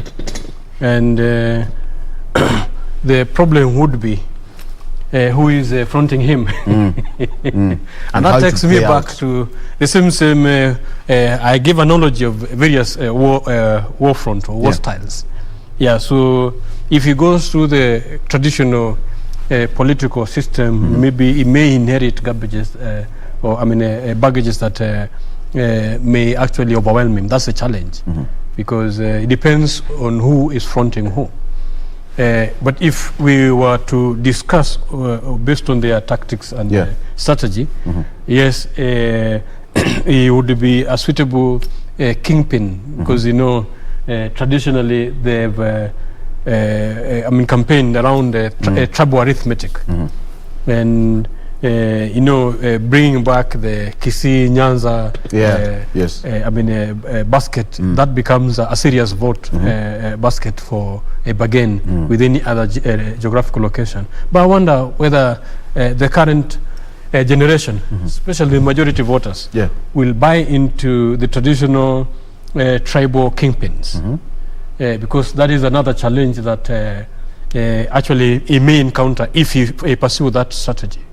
And if he fall into it, yes, he is a suitable candidate to begin with and represent his community. He is merited it based on his tough stand and the deliverables he has delivered on the previous dockets he has occupied. But Kenyans are dynamic. Kenyans are thinking different. And I think that is the class where I belong to, where we believe we are beyond the tribal representation. We are beyond that old archaic political tactics. We are entering a scenario where Kenya needs to be equal in the face of humanity. And for Kenya to be equal in the face of humanity, we have to put our best foot forward. And to put our best foot forward, there are certain tenets that we'll need from leaders. Because as Mike was mentioning earlier, that Kenyans deserve the leader they get, I'm of the contrary opinion, because for a while, the political scenario has not been conducive and favorable to Kenyan citizens. The political parties have traditionally been established around certain individuals. And these individuals have not been driven by ideologies. Some actually have interests of protecting the family interest, family businesses, and then some come to loot, and we've seen them, the Tumbocrats, how I call them. You may call them Tumbo economics. And these Tumbocrats have always actually messed up the citizen aspiration to attain or achieve the liberation that our grandfathers fought for. If you saw the Maus and our fathers who are fighting against individuals with guns, with machetes, and they defeated them. You cannot underrate such resilience. And I am so hopeful that that resilience still exists among us. And we saw it. We saw young lawyers, actually we were paying them nothing if not inspiring them, coming out and demonstrating to Kenyans that yes, there is a rule of law and we can respect it, despite how individuals with impunity can rise up. And if you look at how much they were paying their lawyers. So there are still such Kenyans to date who can still rise up and do the right thing. And that's the type of leadership, Victor, we've been pushing for. A leadership that puts the citizen at the center, a leadership that feels the citizen instead of sacrificing them, a leadership that puts trust, that has been an endemic species, back into this country. And that leadership has been denied to Kenyan citizens by political outfits that are formed around individuals who are not driven by ideologies, who are not driven by the citizen, and are driven by their own selfish gain and surrounding themselves with yes sir or sycophants who, when given opportunities, you've seen what sycophancy can do to Nairobi County. Now Nairobi is even functioning outside the constitutional provision. Kiambu have just sent home their own speaker. Why? Because the guy was not able to rise up to the tax. These are the elements that are forced down the citizens' throat because citizens have never had suitable outfits. And as JFP, we tell them there's a new dawn. Justice and Freedom Party is available, and any Kenyan who is ready to merit any position, we invite you. Come and take your ticket. We will not stop you. We will not sell it. And we will let Kenyans get the leaders they deserve. And this is what has been missing. Because traditionally, Kenyans are always treated to leaders they do not want. So choosing from two evils, has never made it right. So that is why sometimes I defend the citizens, despite the history that we've had. The citizens given opportunity can always make it right, and this is why we are on their side to help them make it right this time. Just ask Kagwanda, how is it going to work? Because every region right now is now focusing on having their kingpin. How is Matiang'i matrix going to affect the Nyanza as a whole kind of voting bloc? I'm reminded of a time when President Daniel Toroitich arap Moi wanted to retire. Yes. And in his heart, he thought that he needed to leave the leadership of the country to a man that he had chosen. In Kakamega, he decided to flag off that man, and that was none other than President Uhuru Kenyatta today. And he went to the election, and it didn't work. President Moi was a man that had served this country for many years, was hugely respected, revered, and feared at the same time. Yes. That did not work. The question I want to ask myself is, who is going to lift Dr. Matiang'i's hand and say, this man fits to be your president? Yes. Sometimes you've got to really go to the people and ask the people for those votes. Matiang'i has never run for any political office. Matiang'i was a don at the university before he was appointed a minister. And he has not endeared himself to be that man that might possibly want a position of election in this country. For that to happen, perhaps Matiang'i should have started. I look at the time, Molo, and I'm seeing a situation where we're only having but 1 year. Oh, even the president himself might not pick somebody from somewhere, like an office somewhere, and make him a president in 2022. President Moi tried with Uhuru Kenyatta, and it did not work. I don't see who will lift at the hands of Matiang'i today and show him to the people and take him to every corner of this republic and say he is Tosha, and then have him. When President Kibaki was supported by Honorable Raila Amolo Odinga, and when Raila Amolo Odinga said Kibaki Tosha, he did not say it lightly. He knew that he had votes that he needed to bring home. Yes. For you to be the President of the Republic of Kenya, first of all, you must look at your background and say, how many votes do I have? Exactly. Has Dr. Matiang'i displayed those many votes that he has?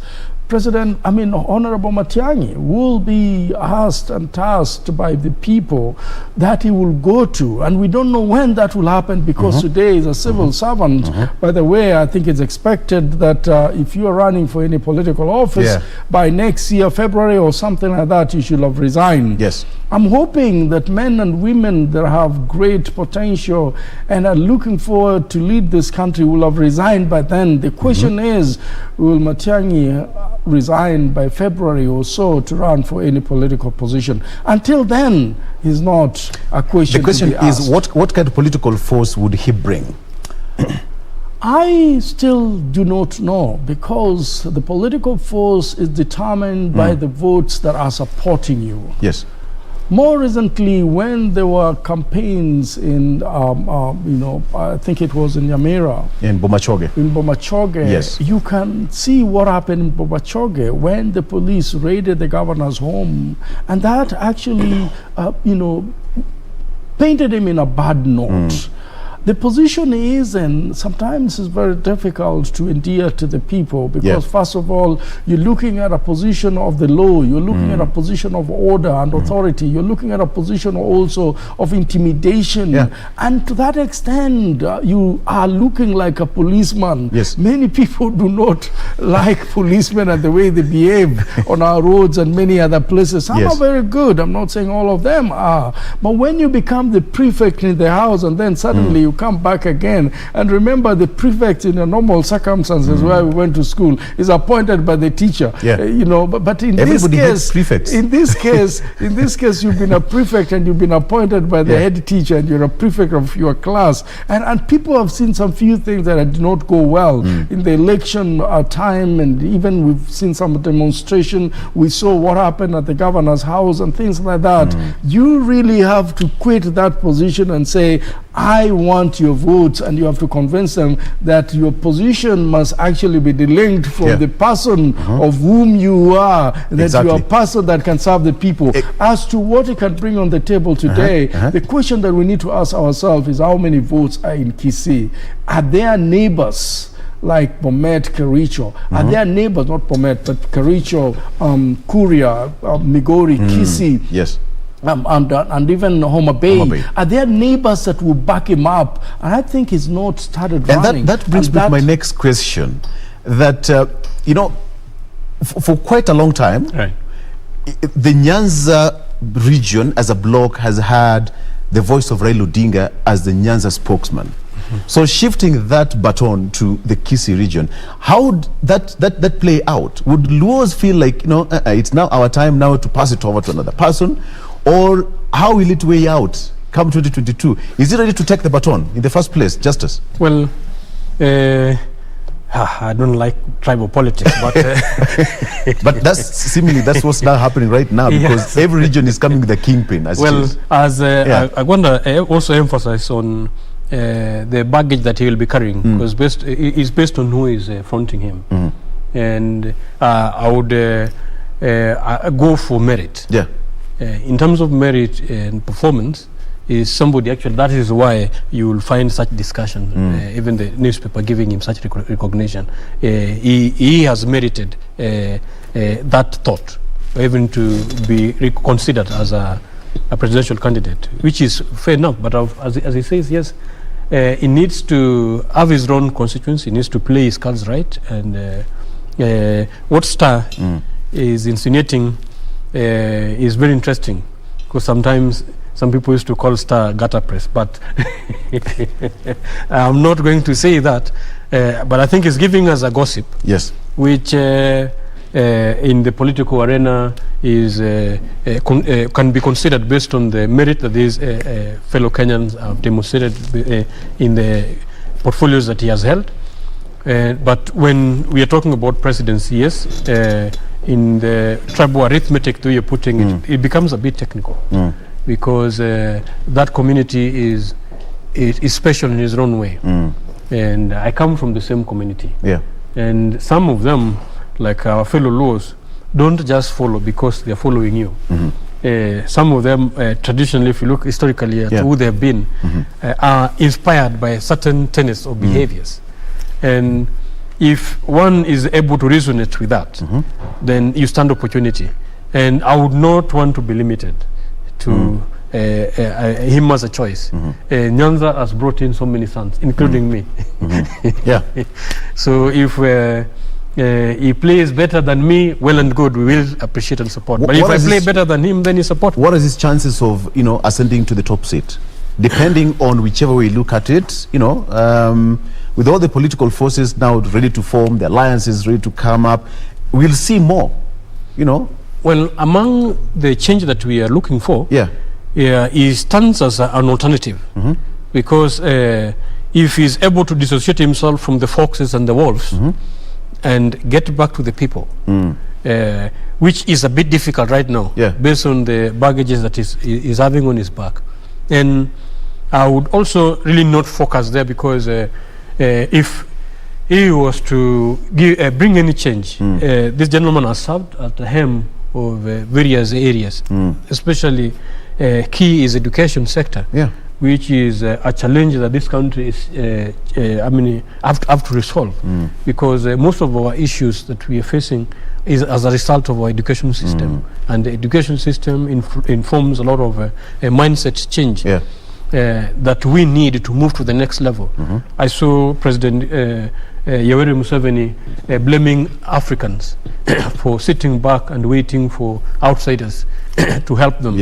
And they are waiting to die expecting that outsiders will, give them vaccines and stuff like that.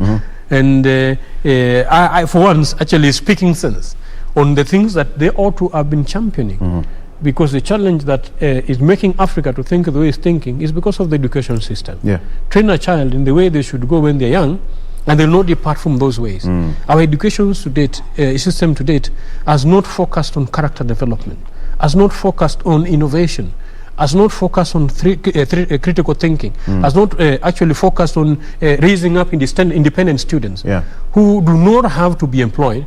Because actually as it stands is so many vijana mwisho wa kusoma mutapata kazi mzuri. Sasa kazi pia these tribal kings wamepeana ndugu zao, they've given to their own kings, is all nepotism and tribalism all through. And this is why you find our brothers from the mountain are fighting to continue holding those corporations, those business areas, so that they continue employing their own, they continue privileging their own people, without thinking that if we invest in the right mindset, that if we educate our people well, we can have a bigger cake, and the entire nation can actually progress further. So if Matiang'i was not able to deliver in education sector in transforming Kenyans' mindset to be independent, to be innovative, to be creative, to actually live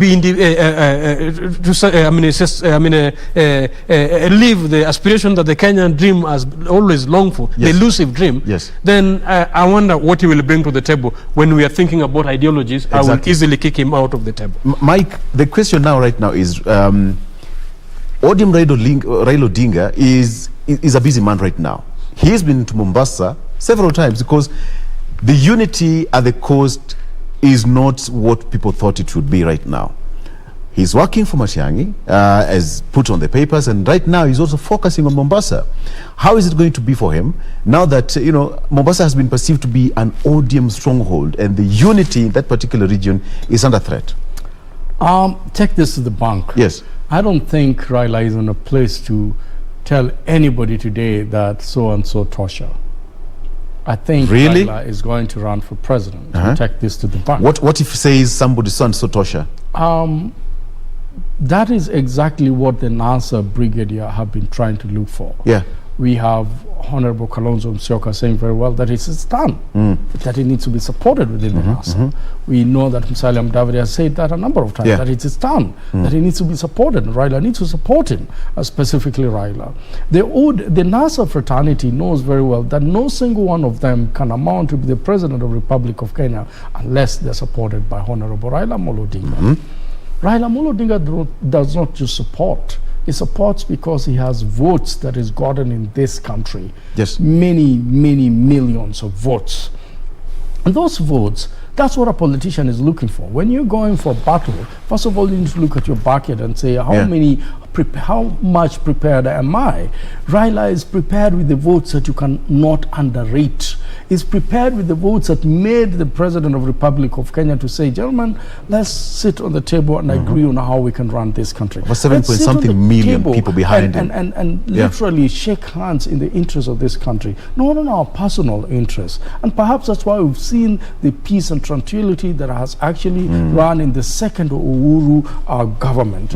I can tell you for free that if the country continued with the tempo that it began in 2017, just after election, when people were demonstrating every Monday, and people were not going to work, and then there were demonstrations and tear gas everywhere, no country will live like that. We will not be anywhere. And so the question that everybody is angling for today is Raila going to endorse me or is going to run for president? Even Juma here at one time was a presidential candidate. He would have wished that Raila endorses him. But what I am saying,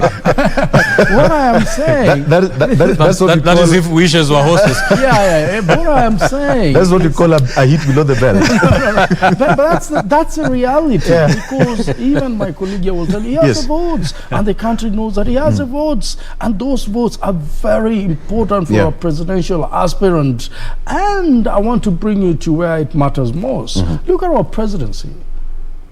President Kenyatta was backed by everybody that was in politics then, including from every region in this country. Yes. That is how he became the Prime Minister and the President of the Republic of Kenya. Look at President Moi. He endeared himself to every corner of this country, and that is why he stayed in power for 24 years. Of course, there were also a lot of skeleton on his backyard, but he stayed in power because he knew everybody. His intelligence was so powerful that he knew what everybody was talking about. Look at President Kibaki.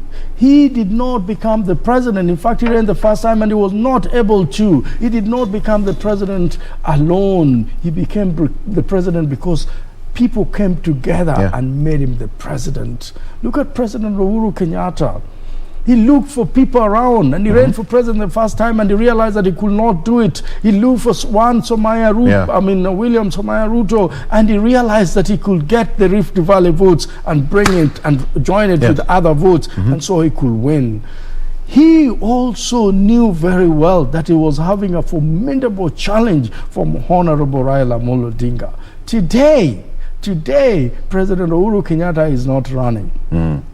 It is one William Ruto that is running, and one Honorable Raila Amolo Odinga that is running. Yes. Until he decides that I'm not running, and he has not declared that he's not running, even though he has not said. Sometimes it is not what people say, but it's what they do, and that is why you're saying is that the caution is everywhere. He's not there on behalf Remember, of you're talking in front of a party leader who is also a presidential candidate. So I'm wondering why he's seeing Raila and he's not seeing me. Are you a third force? Well, I've said if we go by the traditional way, and I appreciate those who actually look at it, look at the reality as it happened.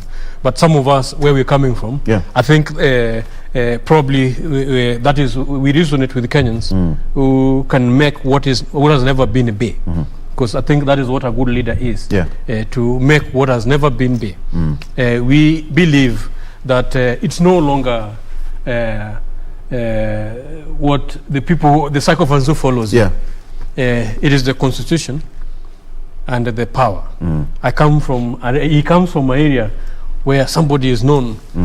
By then there was no constitution written. And he is called Ojijo Teko.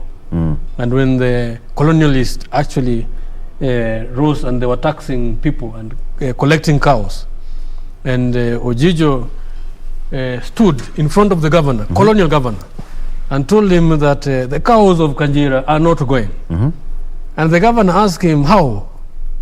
Whose authority do you have to tell me not to tax you the cows? And he said one significant thing, which you should remember. You don't have to memorize the constitution. Even then, Ojijo Teko knew. He said, the people have said that the cows of Kanjira are not living. And there was one man. And you know, the governor, by then they knew. Because to date, the Article 1, subsection 2 of our Constitution says that the sovereignty belongs to the people. It's the people who delegate this sovereignty. This hero worship of thinking that this tribe king and king now has the people and they're bringing and rallying them, on what basis? I think those are the old tactics. And there's only a fool who does the same thing the same way, expecting a different result. These are the old tactics that have taken us down the drain. If you are going to still follow certain individuals, when they were shaking hands, did they go with the people? They've been eating themselves, isn't it? So I think Kenyan citizens are not that stupid, and they're not that foolish that they can still be traditionally be swayed and be placed in a basket of, let's follow this leader for us this time around that is going to represent. I think that lie has already been busted. So have we become of age as a nation? Because well, if we had not come of age, people like us would not be present on the table. And this is the new ideology and the new mindset that we bring on the table. Let's follow ideologies. Let the power of the people, as per the constitutional provision, come back, so that we delegate it to individuals who merits it. Just as its area said, let's follow ideologies. Is the common mwananchi being, the civil education? Are we getting the ideologies right or no? That's the question. Let me help Justice. Let me help Justice. I wonder not helping you on that. My point is clear. State your point, okay? So that Justice knows where he lives and where he eats from. And Justice today, when he was driving to this place, he passed many people by the roadside walking, and even more were in Matatu. We are in a country called a developing world. That is where we are. We've not formatively made ourselves to an industrialized country. In other words, we are a country that majority of us still live under $1 a day. We are considered poor by United Nations definition of poverty. Now, if more than half of us are considered poor by that definition, then Justice needs to understand that if he's a politician, it doesn't matter how beautiful philosophy or how beautiful, his campaign to look like.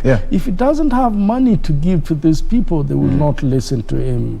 Until we make this country, an industrialized country, we will see leaders that you will never have expected amounting to those positions because they came with money. Their source we don't even want to talk about. That's for another day. And as long as we're still having the likes of Joseph saying, oh, this kingpin and this, and they don't empower people economically, and who is supposed to empower people economically for that reason? It is a government that gives an opportunity to the citizenry to do business and to do things that generate income and to have industries that people can go to. So then you don't have to tell people that if I give you 200 shillings, you can vote for me. And when Justice comes and gives them 1,000 shillings, they will rather vote for Justice and not me who gave them. That is not the lack of civil education that you're lacking. What I'm saying is our economic. Yes, what you want me, Justice? Yes. It is our economic dictation that makes people behave in that manner. It doesn't matter how many civic education you do. If a man does not have anything in his stomach, he'll go there not thinking with his head but with his stomach. He'll remember the guy who gave him the most. That is why institutions must be changed. And institutions that must be changed are including IBC. So that when they're monitoring the bribery that takes place during the electioneering time, people need to go to jail. And people need to be told that if you bribe somebody to vote for you, you will not be allowed to stand for any position. It's easier said than done. Well, that's why we're saying there is an hope. Yes. Where people think there's no hope. Let me tell you, China was worse off economically if you look at even current Kenyan GDP. And by then, the West had invested in Kenya, actually had turned China. If you look historically, the trade and the merchandise that the West was selling to China, they were selling drugs, marijuana, things that were decaying their moral values, things that were destroying them. And that was a booming market until these guys realized that, you know what, these guys are going to destroy us and they're going to keep us where we ought not to be. And then they closed themselves, reviewed and started educating themselves based on their interests and their needs. And yes, Mike, I think those are the thinking that I think may not be seen. Right now we are bringing them to the table and might not have existed within the quarters where we are analyzing or the individuals we're talking about. Because since they do not think the same way, we will always think that is predict what to expect. And then I don't believe that all Kenyans must be bought. Let me tell you, our party. In just 1 second, before we get into that, I will come back to you and tell me why Kenya should not be bought and why we have to go the right way, and whether civil education is all we all need as we must move to the next general election, right? Let's take a break, and when we come back, we are going to the final stage of this discussion, and of course, we are going to talk about the issue of BBI. He is one of the gentlemen who appealed against the 70 petition. new, the petition against the delimitation of 70 new constituencies. So let's go talk about that when we come back after this break. We'll be right back.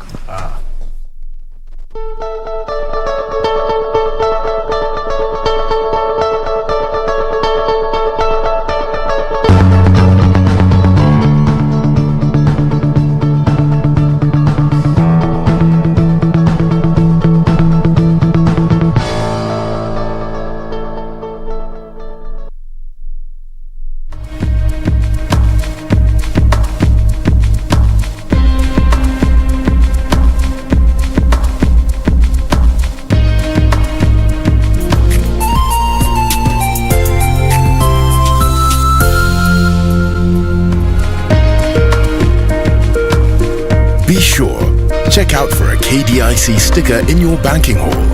KDIC, protecting your deposits. 夜远风淡吹散沉香，香满青烟上。 How come someone wants to kill me? Father dislikes me. And Lady Shu and Rosha are bullies. Han Yuxi, remember you offended me first. Who is it?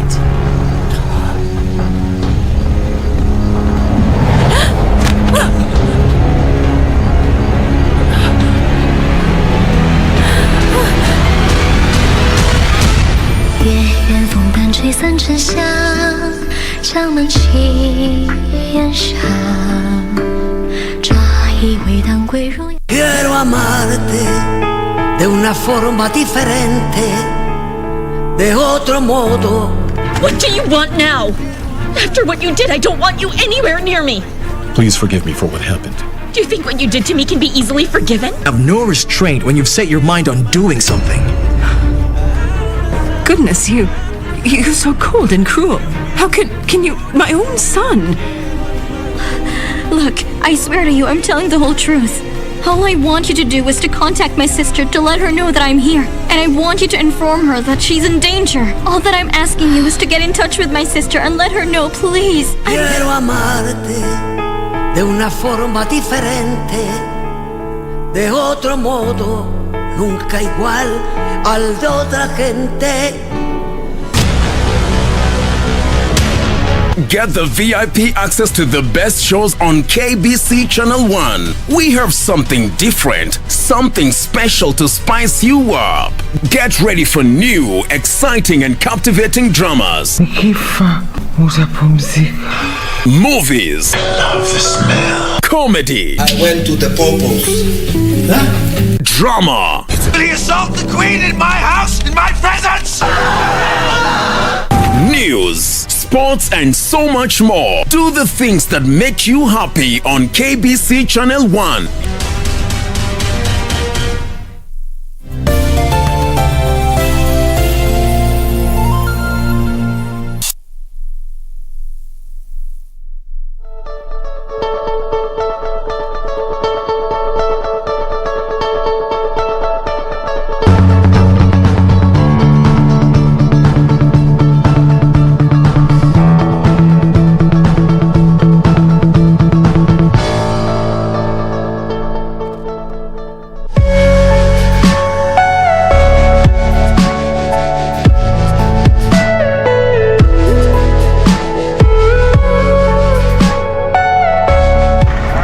I am in Bungoma County, a county that has been listed among the top counties leading in the cases of teenage pregnancy in the country.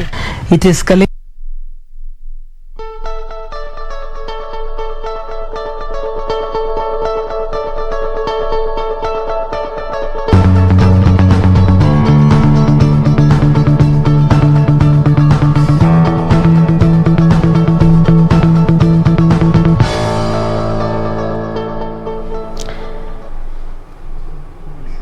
All right, so how about we take a look at the last traffic link this Monday, and again, just to refresh you a bit on what we have been looking at this morning and why. This is again that image of Mbagathi Way. I had told you earlier that Kenha hasn't quite put a specific date and time as to when this footbridge is expected to be completed in terms of installation and opened up to the public, but at least as of now, this is a bit of how it is looking like. We've also seen the different works, especially road works, that have been undertaken by Kenha in terms of installation of footbridges. Now, this is also the reason as to why oftentimes on roads that have been earmarked, could be either for a reconstruction, expansion, recarpeting, or just a construction altogether, it has always been necessary to ensure that in addition to either the expansion, recarpeting, or reconstruction of that road, they have tried to make sure that they also have footbridges installed.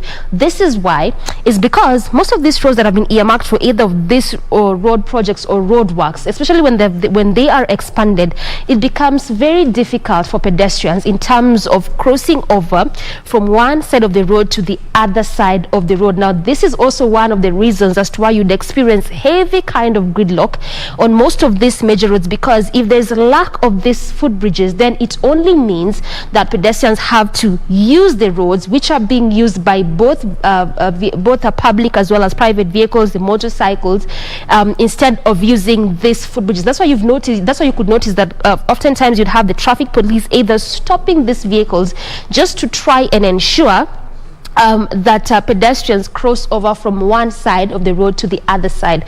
The other hazardous thing is accidents. Again, when you do not have these footbridges, there's a lot of accidents that's normally usually witnessed on these roads. Case in point is when Outer Ring Road was expanded. It even resulted to being one of those roads in Kenya that, especially here in Nairobi, that would record high number of death cases simply because that road was expanded, making it a highway, and the footbridges were lacking. So again, it resulted to that first example whereby pedestrians would have to use the roads instead of using the footbridges. So this again has been the major reason as to why most of these footbridges are installed. One, to reduce on the traffic gridlock on most of these could be major roads or even highways, and then two, to reduce on the number of accidents on most of these roads. So again, this is also why this particular one along Mbagathi Way is being installed, for just those specific reasons. Because simply, again, one of the things that Kura, Kenha is trying to do, and also NMS, as it pertains to most of these ongoing road works, the major reason is to just try and see how best they can reduce the traffic gridlock on most of these major roads as well as highways. So along this specific way, which is Mbagathi Way, beginning from the City Mochai roundabout up until the Timol roundabout, there's only one footbridge, and this is the only one along that specific route. Right now is still undergoing that installation process, still coming along well. Just from what you're spotting on these images, we at least try and expect to see perhaps by the end of this year, probably we expect to perhaps see it already complete in terms of installation and already opened up to the public, because again, one of the areas in which this bridge is stationed is also one of those key areas as it gets to branch off to Mbagathi District Hospital.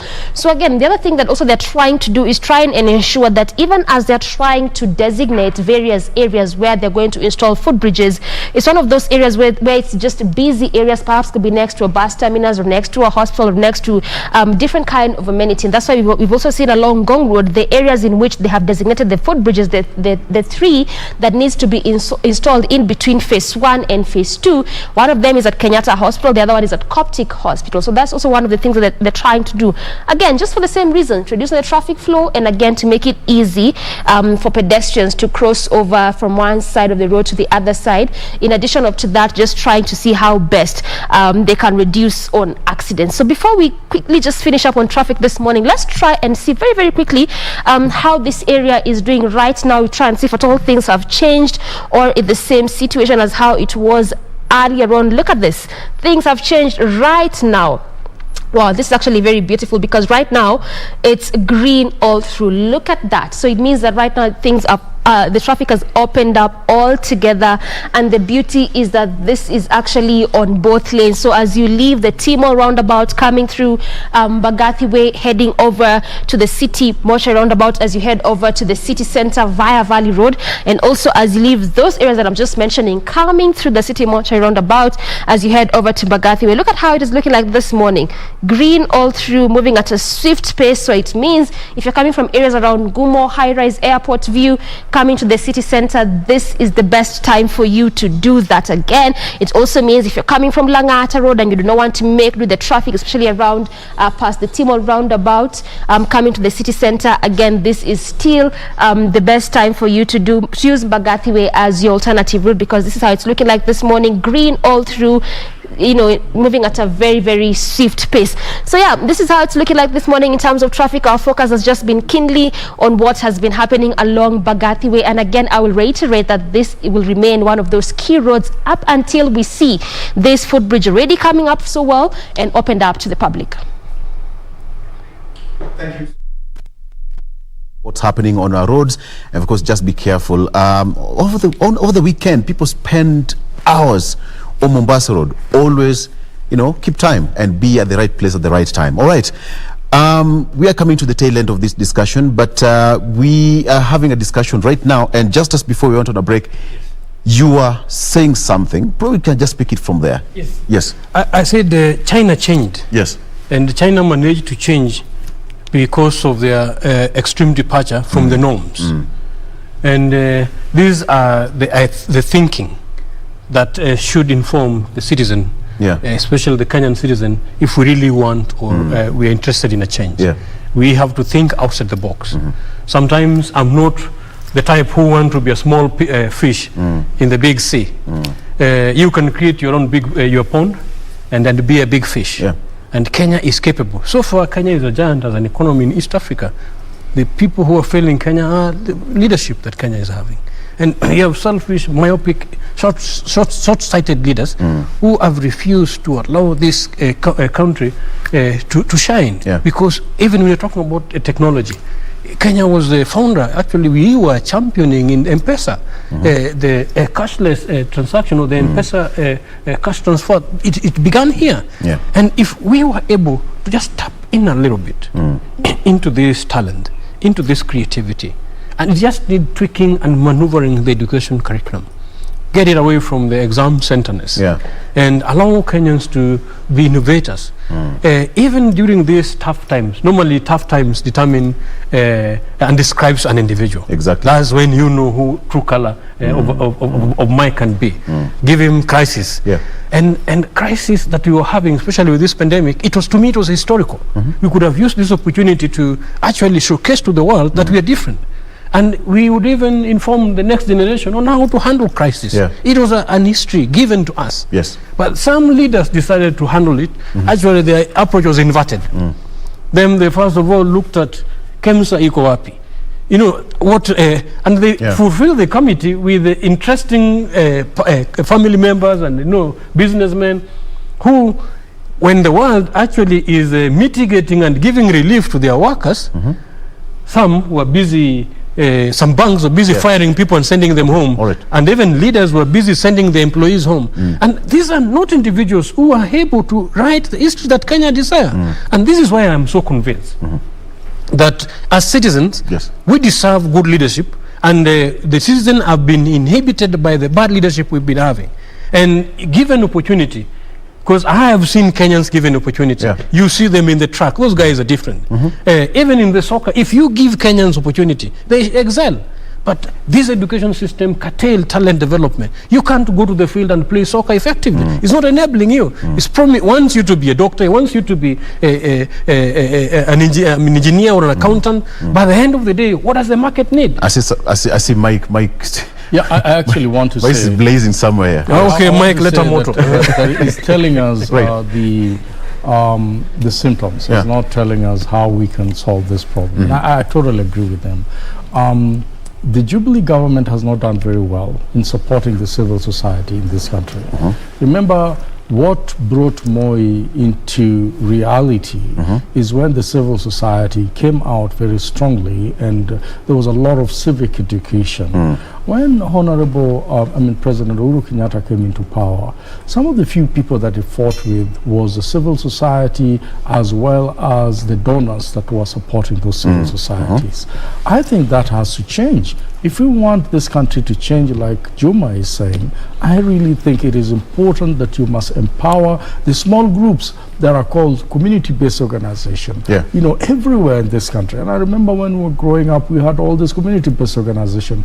We were discussing issues of HIV/AIDS. We were discussing issues of sports. We were discussing a lot of things, tree planting and stuff like that. That cannot happen if you do not support those young men and women that are out there. And it can also not happen if we want an electioneering period that is devoid of violence, that is also devoid of shenanigans and bad leaders. That can only happen when you allow the donors to come in. Just like when we had the issues of human rights, there was a lot of support from the West, there was a lot of support from within. The country must come to a point where such leadership is not just being driven by the government, but it's driven by the youths, it's driven by the young people, and they can get resources to do that. If we don't, then we're not going to change. I believe that when China wanted to change, first of all, they started by changing amongst themselves and ensuring that the resources went to the right place. We've seen that the government is not accountable to money that is going to social groups and to civil society. Well, it is high time that they tap into the private citizenry, into changing the mindset for this country, and not hiring a consultant and paying him 100 million for going to Kakamega or going to some place to do some, survey. No. Looking at the youths and supporting those youths and saying them, tell the other youths that this is how they need to elect their own. Well, true, looking for them, Victor. Just before we move to the next. Yes, looking for them, but what is key is mindset. We need to invest. And you see, that is why some of us contest and petition the constitution, because there are some things which if you put in the constitution, it is going to affect the mindset in the long run. And if you look at the transformation of their mindset, because poverty is in the mind, educate them to be wealthy, educate them to be rich, and they'll be rich themselves, so that when you are empowering them or adding it with resources, you add resources to an individual who knows where they're going, who is already empowered. But if we still have education curriculum that is actually destructive to that wealth creation, and actually is training people to be more servants than being independent innovators, than being resourceful and manufacturers, then still, even if we bring whether they elect their tribesman, still the Kenyan problem will still remain the Kenyan problem. And these are the extreme departures that as Justice and Freedom Party we are offering, that we need to think outside the box and start making Kenyans be the wealth that Kenya is desiring. Exactly. Right. Okay, gentlemen, as we come, to the tail end of this discussion, let's just, move briefly and talk about the issue of the appeal case, which was in the courts last week. Oh yes. We had, several parties bringing their submissions, and they are arguing their case out, and now the judgment will be out in a number of days to come. That is on August 20th. Now the question is, with all that now done, and the judgment is due, are we ready to have a proper election come next year? To start with you, Justice. The election calendar is clear. It is in the Constitution. It should be after every second Tuesday of the 5th year of the previous election. So that one is solid. Those are now the protected clauses. You need to probably have crisis to them, another pandemic. Let's hope they don't sustain the corona up to then. For it to be pushed forward. Or probably have a security emergency for you to push it. But as it stands, electoral calendar is very clear, and that helps candidates to get ready, which is very fair. And the submissions we did, and the petition in BBI, because I assured Kenyans, actually, we are not going to praise ourselves, but some of us were concerned about the additional burden that BBI was going to add to the Kenyan citizen. Looking at the current economy, where the government is already in the loan that you apply for. Imagine the loan that you apply for, the government is taxing you for the loan. A loan that you're taking. The government is taxing you. The question is, Justice, is that you are in the front line and on the spotlight as petitioning against the delimitation of 70 new constituencies. Exactly. Why? Because the mandate of delimitation of boundaries is given by the constitution to boundary independent election and boundary commission, which is a IEBC to date. And there is a science that informs it. It could be census, but of course there is population density that they're looking for. Every constituency must merit specific population quota. And we looked at various options that were being tabled, and also the numbers that were being proposed. Actually, they were already been determined. They were not even being proposed. Whereas IEBC actually should be the person who is informing this. We look at the answer that IEBC presented before this commission, and there was nothing like that. So we were wondering then what science was informing this. And this alone was going to add around 430 billion burden to taxpayers annually. And at the same time, you're talking about an increment of devolution, which was to be done, increased from 15 to 35, which even as it stands right now, there's nothing that stops them from implementing 15 and above, because the minimum is 15. And let me tell you, even currently, since this government came into power, they have never devolved more than 10% or 11%. They have not even matched that 15. And nothing stopped them from devolving more than 15%. So if they were to devolve more than 15%, the question would be, where are they going to get the extra resources? And what was the science informing the 70? For example, in Kiambu alone, which was going to probably have 8 more constituencies. Kiambu, currently as it stands, has only 2 constituencies which have surpassed its population quota, with probably about 40,000. 40,000, you can still, even if you had 40 plus 40, you won't get to 180,000. So 40,000 each, if you add together, probably have 80,000. Maybe if we were to talk about population, additional constituencies, you would have been talking about 1. But if you give them 8, and at the same time in Kiambu, there is 2 constituencies in Kiambu which are below population quota, which if you were to review scientifically, you should actually degassette them and merge them together. So what I could have done is spread the line, the additional 42, the ones with less population quota, and Kiambu would not need any more any more constituencies. So if individuals decide and determine without science, and then again they surpass the constitutional provision and the constitutional body, who are the custodian of that mandate, and delimitate constituencies for themselves. And this is what was informing this, Victor. And then they let it be very clear, because the proposal that BBI was bringing actually is bringing back the prime ministership, which was to be elected by majority members in the House. And some people had calculated on how they are going to get the majority members in the House. And these are the deals that are actually being cut beyond the tables, so that when the boundaries are delimited, they will get the number they need, and he will ascend to be a prime minister. And this is why I've been telling Evan Agwanda. And then, you are old brother, sometimes need to listen to us, even if we are young, because he would even saved him a lot. Angelia Palembele, because with a powerful prime minister, and controlling the cabinet, because the prime minister will be controlling the parliament according to BBI, where they will also be electing and choosing the minister. In other words, the prime minister will be the head of the government. He would easily send the president home. Alafu he will be coming back to us to start throwing stones. We've saved Kenyans a lot. I can see the way Agwanda is looking at you. Agwanda, what do you have to say about that? What I have to say, you've been sent to go and tell your brother. Sometimes it is not what they say, but it is what they do. Now we need to ask the government whether they were really honest about the BBI. Because if they were very honest about the BBI and they really wanted to have it achieved, then all these legal impulses that we are having today perhaps would not have been realized. Having, Justice Juma and company go to the courts and winning in a big way will not have happened.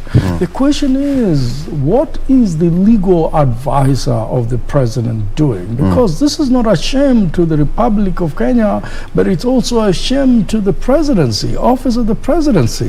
It shows that perhaps there are people that were put into those offices on a political dispensatory scenario, but not on competency. I'm not saying that they're competent, but what I am saying is the president has lost cases, or the government has lost cases after cases and after cases. And could the president being set up by his own men and women that were employed to advise him in matters of legal? And that to me is where the question is, because it cannot be that he has employed people that cannot advise him properly on a system, on what need to be followed. I will tell you this, when President Moi was there, as much as he was such a dictator and everybody knew he was, but he never did anything against the law. When he was jailing people under Section 2A, he made sure that it was within the law. When he was doing all this manner of things, if it was not within the law, as what I'm being told, he will ask Attorney General Emeritus Wako, what do you think about this? And Attorney General will tell him then that it is not in the law. They will make sure that they go to Parliament and change it and make it a law, and then he will implement it. It didn't matter whether it was against human right or not. If it was within the law, he did it. My problem was, this a setup so that we thought we were having something so huge like BBI, but the government and the operative of the deep state did not like it, so that they kept on doing mistakes and hoping that Juma and company will go to court, and then they will say it is the court that stopped us. We really wanted it. Well, that is if they want to redeem themselves. But knowing this government, this government has done. I'm being told this government has done constitutional crisis. Committed constitutional crisis ever since they came on board. Right from the appointment of their cabinet, he's been advised against the constitutional how the parliament is constituted. He's been advised a number of issues where he has gone against the constitution. Actually, Olochi had to come from Rongo to tell the government, the president, that he's so annoyed. And he has to petition and make sure that there is a rule of law and respect of the law. So do not redeem them. These people always act with impunity. They disregard the law. And as Kenyan citizens, we have to take that sovereignty back and tell them that the die is cast. This is how 2022 is going to be. All right, gentlemen, the die is cast, and I'm being told that we are out of time. We have to leave. Thank you so much. Justice Juma, who is the party leader of Justice and Freedom Party. And we also have Mike Agwanda here, who is a governance and political analyst. Gentlemen, thank you so much for coming to the show. And of course, you as a viewer, thank you so much for watching. Monday is almost gone, all right? Tumemaliza. Thank you so much for watching. My name is Victor Low. Doreen, thank you. On behalf of Doreen, let's do this again tomorrow. Bye-bye. Have a good day.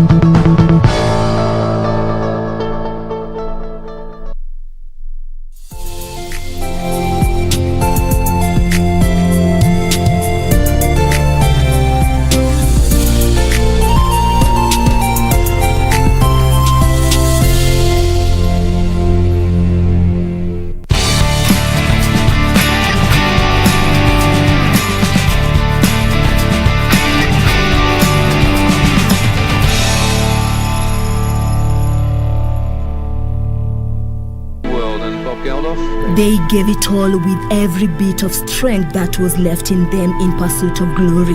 But it proved to be elusive. The anxious moments were turning into despair. Until one man came to the rescue. Limo is leading it. Benjamin Kipkoech Limo was the hero of the 2005 World Athletics Championship that will forever be etched in many Kenyan hearts. Bursting down the stretch, and it's going to be Benjamin Limo of Kenya, who's your 5,000-meter world champion. Before we participated in the trials in Kasarani, I went for some 2 races in Europe, of which I saw that I was running 13:0 something, which it was a good sign for me to show that I was actually on the pipeline to the preparation. I remember that time we ran the best time, one of the best time in Kasarani soil, which stands up to now 13:11 with my colleague Isaac Songo when we were selecting the team. And those were some of the things that really gave me hope that I was very well prepared when I was going for the Helsinki. And this is how he managed to spare Kenya the blushes in the 5,000 meters race, which he won in a slow time of 13 minutes 32.55 seconds when all hope had faded. When we were actually entering the field, I know we were a strong team of 5, and I know one of us was going to win. So during the race, I kept on controlling the pace, and I know the last 1,600 meters was going to be fireworks, and I had done all that is needed. I remember I used like 3 to 4 weeks before the championships, I pitched my tent in London, where I used to do a lot of speed work. So I knew if these guys were with me the last 400 meters, I was able to run 400 meters in even 50 seconds, and I did that. That's why I won the Helsinki.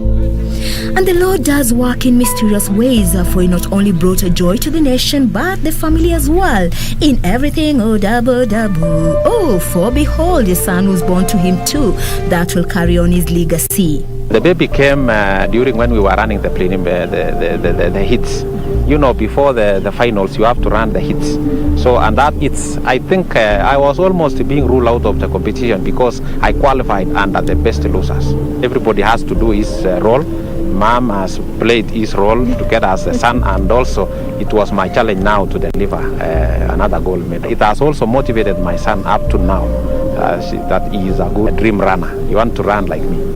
That a memorable outing in Helsinki, where he was not even a favorite, elevated Limo to celebrity status, which culminated in him being named the Male Sports Personality of the Year during the 2005 Soya Awards. Doesn't look like he's going to do it because Hisu just moved out. Limo is leaving his teammate behind. He's in 4th place.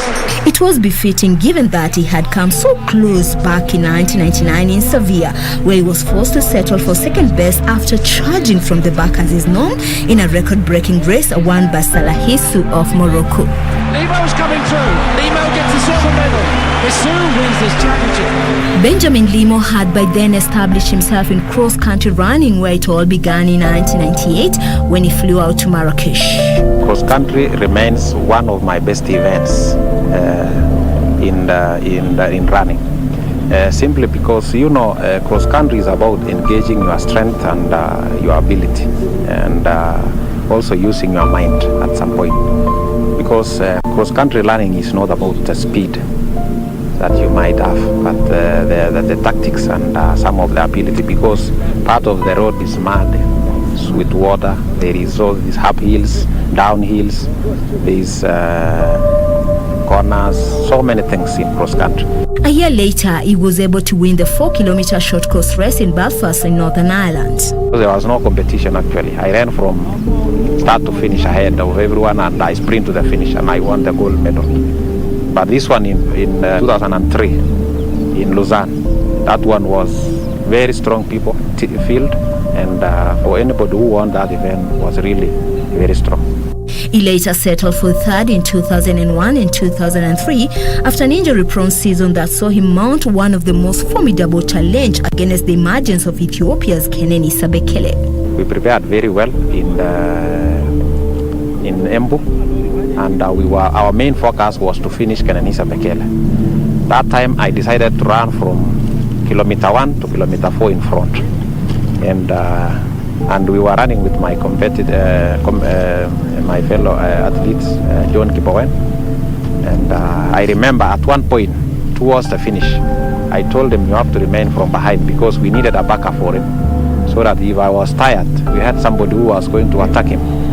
I signaled my colleague because I was some 5 meters ahead. So I made a mistake of signaling my friend in his presence. So he realized that we had a game plan. So he decided to use his last energy to attack. And to my surprise, my friend could not react. And we gave him a very hard, easy victory. The legendary Kenya middle and long distance runner also competed in the Commonwealth Games, where he won silver in 2002 in Manchester, before he took a bronze in 2006 edition in the 5,000 meters race, which was won by runaway leader Augustine Choge. Those were memorable moments for the Kenya Defence Forces, who had discovered his potential while he was still in school. I wasn't sure of which event to run before I came to participate in cross country for my military team. I used to be a good athlete when I was in class 3, only that in school you have to do everything. In high school, I used to run in relay, 4x400 meters. And that is where, with the help of my coaches and with the help of my friends, I discovered that I was good in cross country. And somebody who is good in cross country is good in middle distance. And middle distance, I decided to run 5,000. Despite all that, Limo never made it to the Olympic Games for one reason or the other. Every year, Olympics year was a disastrous. I remember the first trials for the Olympics was in 1996. I got injured, 2,000 trials in Kasarani. I remember we did it, and at the bell we were 6 athletes running. It was High, Richard Limo, Kitai, Paul Tergat, Philip Musima, and Jeb Kirui, Albert Jeb Kirui, Sami Kipketer. And by bad luck, the 3 of us fell down at the bell. And only 3 would manage to go for the Olympics. 2004, I had an injury. And I developed an injury immediately after cross country in Gong Race Course, whereby I was spiked. And I spent the rest of my season in Ireland for treatment. That was the last straw. Come 2007, coupled with a disappointing outing in Osaka World Athletics, he decided to try his luck elsewhere. I remember I was prepared for that event. Only to my last preparation, I pulled a muscle when I was doing some of my speed works. And I decided immediately after that, Osaka, that I think it's enough for me in track. I want to try other road races, like half marathon and marathon. He recorded a personal best of 2 hours at 12 minutes and 46 seconds in Amsterdam in 2008. I ran my first road race, 42 kilometers in Amsterdam Marathon. And I was very okay up to the 30 kilometers. And you know, as an athlete who have been running in road races, I never knew the same shoe you can run in 10 kilometers. You can't run in 42 kilometers. And I decided from there, I don't want to run any road marathon. Let me run half marathon. So I ran also my first half marathon in Philadelphia half, whereby I registered 60 minutes and 58 seconds. And that was my first and only half marathon I raced. And from there, I decided to retire from athletics. The senior private who ran from the 1,500 meters to the 10,000 meters specialty was, however, in the 5,000 meters, where he registered a personal best of 12 minutes 54.99 seconds in 2003. So he took a break as another calling came up in the IAAF Athletes Commission. I was elected to serve in the commission of IAAF Athlete Commission 2007 in Osaka, a position I held until 2011 in Daegu, whereby also I was re-elected. I decided maybe let us be voice of the athletes in other areas, because to my career I saw I have accomplished. I believe one time it will be accomplished by my generation. The father of 4, who is married to his beloved Margaret, is still engaged in the IAAF social responsibility programs and still runs for fitness while mentoring others along the way. Since I retire, I've been taking part in the Standard Chartered Marathon. That is part of my physical preparation. He was elected in the Uasin Gishu AK branch as a result, but left in a half when he discovered there was more than met the eye. We did the best we can the first year of election 2013, but 2014 and 2015 wasn't good for me, because I realized that within the organization, within the federation, meetings were not good, and some other things were done in a manner that it questioned your integrity. And that's just but a tip of the myriad of problems that later cropped up to cloud the Kenya athletics scene that has brought the sport to disrepute. I can say without any contradiction that those people who are actually doping were the people who were not talented, at least. They are trying to make their own way into athletics. He just saw the people winning money, and he wants also to make money. That's a shortcut. There is no shortcut in life.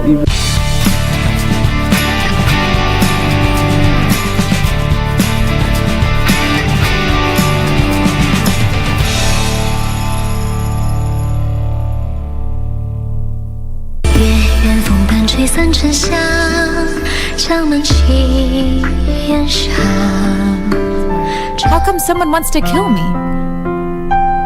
Father dislikes me. And Lady Shu and Rosha are bullies. Han Yuxi, remember you offended me first. Who is it?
Bwana Motiso, pikipiki yako ndio hii.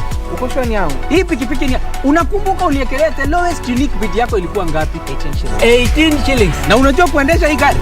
Kidogo. Haya, kitoko yako shika helmet, kifungu yako chomoka na mali yako. Kujiunga na QuickBid ni rahisi. Enda kwenye M-Pesa, bonyeza paybill kisha weka business number 4032353. Kwenye account weka kodi ya bidhaa unayotaka na bid yako ya chini zaidi. Kwa mfano TV 16. Kisha weka shilingi 20 tu kama idadi yako. Weka bid yako pia kwenye www.quickbid.co.ke. Kumbuka, bid ya chini zaidi ya kipekee ndio hununua. QuickBid, bidhaa bora kwa bei ya chini.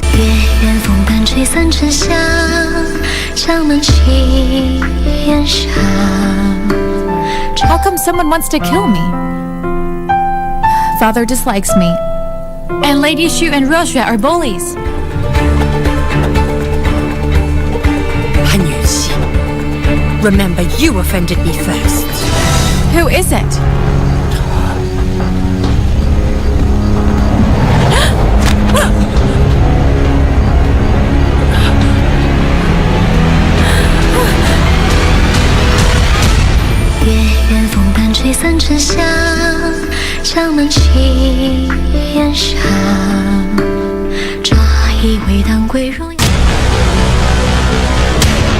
Get the VIP access to the best shows on KBC Channel 1. We have something different, something special to spice you up.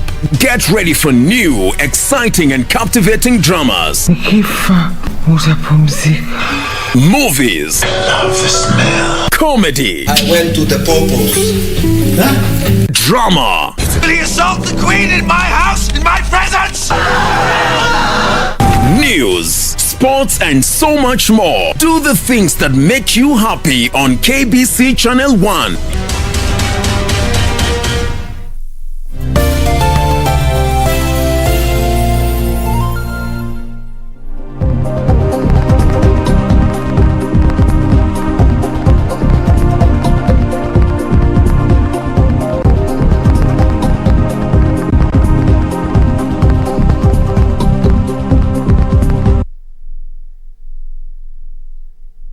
A very good morning to you. My name is Daniel Wahome and welcome to Sports Check on the 5th day of July 2021. It's the first Monday of this chilly month. So much to talk about this morning. We'll be talking about motorsport, building on the Safari Rally. How do some of the best performing drivers, continue as they look ahead at the season? We shall also be talking athletics. Well, it's been, I've got to say, a great 5 days of athletics from Wednesday until last night when we had the Stockholm Diamond League meeting. So we shall be talking about that. Sprints coach Stephen Mwaniki is going to be joining us and breaking it down for us. How's Mary Mora progressing? Beatrice Chepkoech losing in Stockholm to Hyvin Kiyang, actually finishing third behind Kroza of Germany. And also we shall be talking about football. Gor Mahia to represent Kenya in the CAF Confederation Cup after beating AFC Leopards by a goal to 0. Tusker and that decision, to have them go represent the country in the Champions League. All that and more, we shall be having those conversations. And also, keeping up with the news, the Institute of Human Resource Management is having an event at the Uhuru Park grounds. This is the Human Resource Month, HR Month. Be friends with your HR people. Our HR people, take a tour of the offices and see what we do normally. We'll talk nicely on the 26th when you send the payslips. The Inspector General's Conference is happening at the Kenya School of Government, so we shall be taking a look at that too. And Talanta FC training at the James Cambridge School in Nairobi. Bernard Okumu is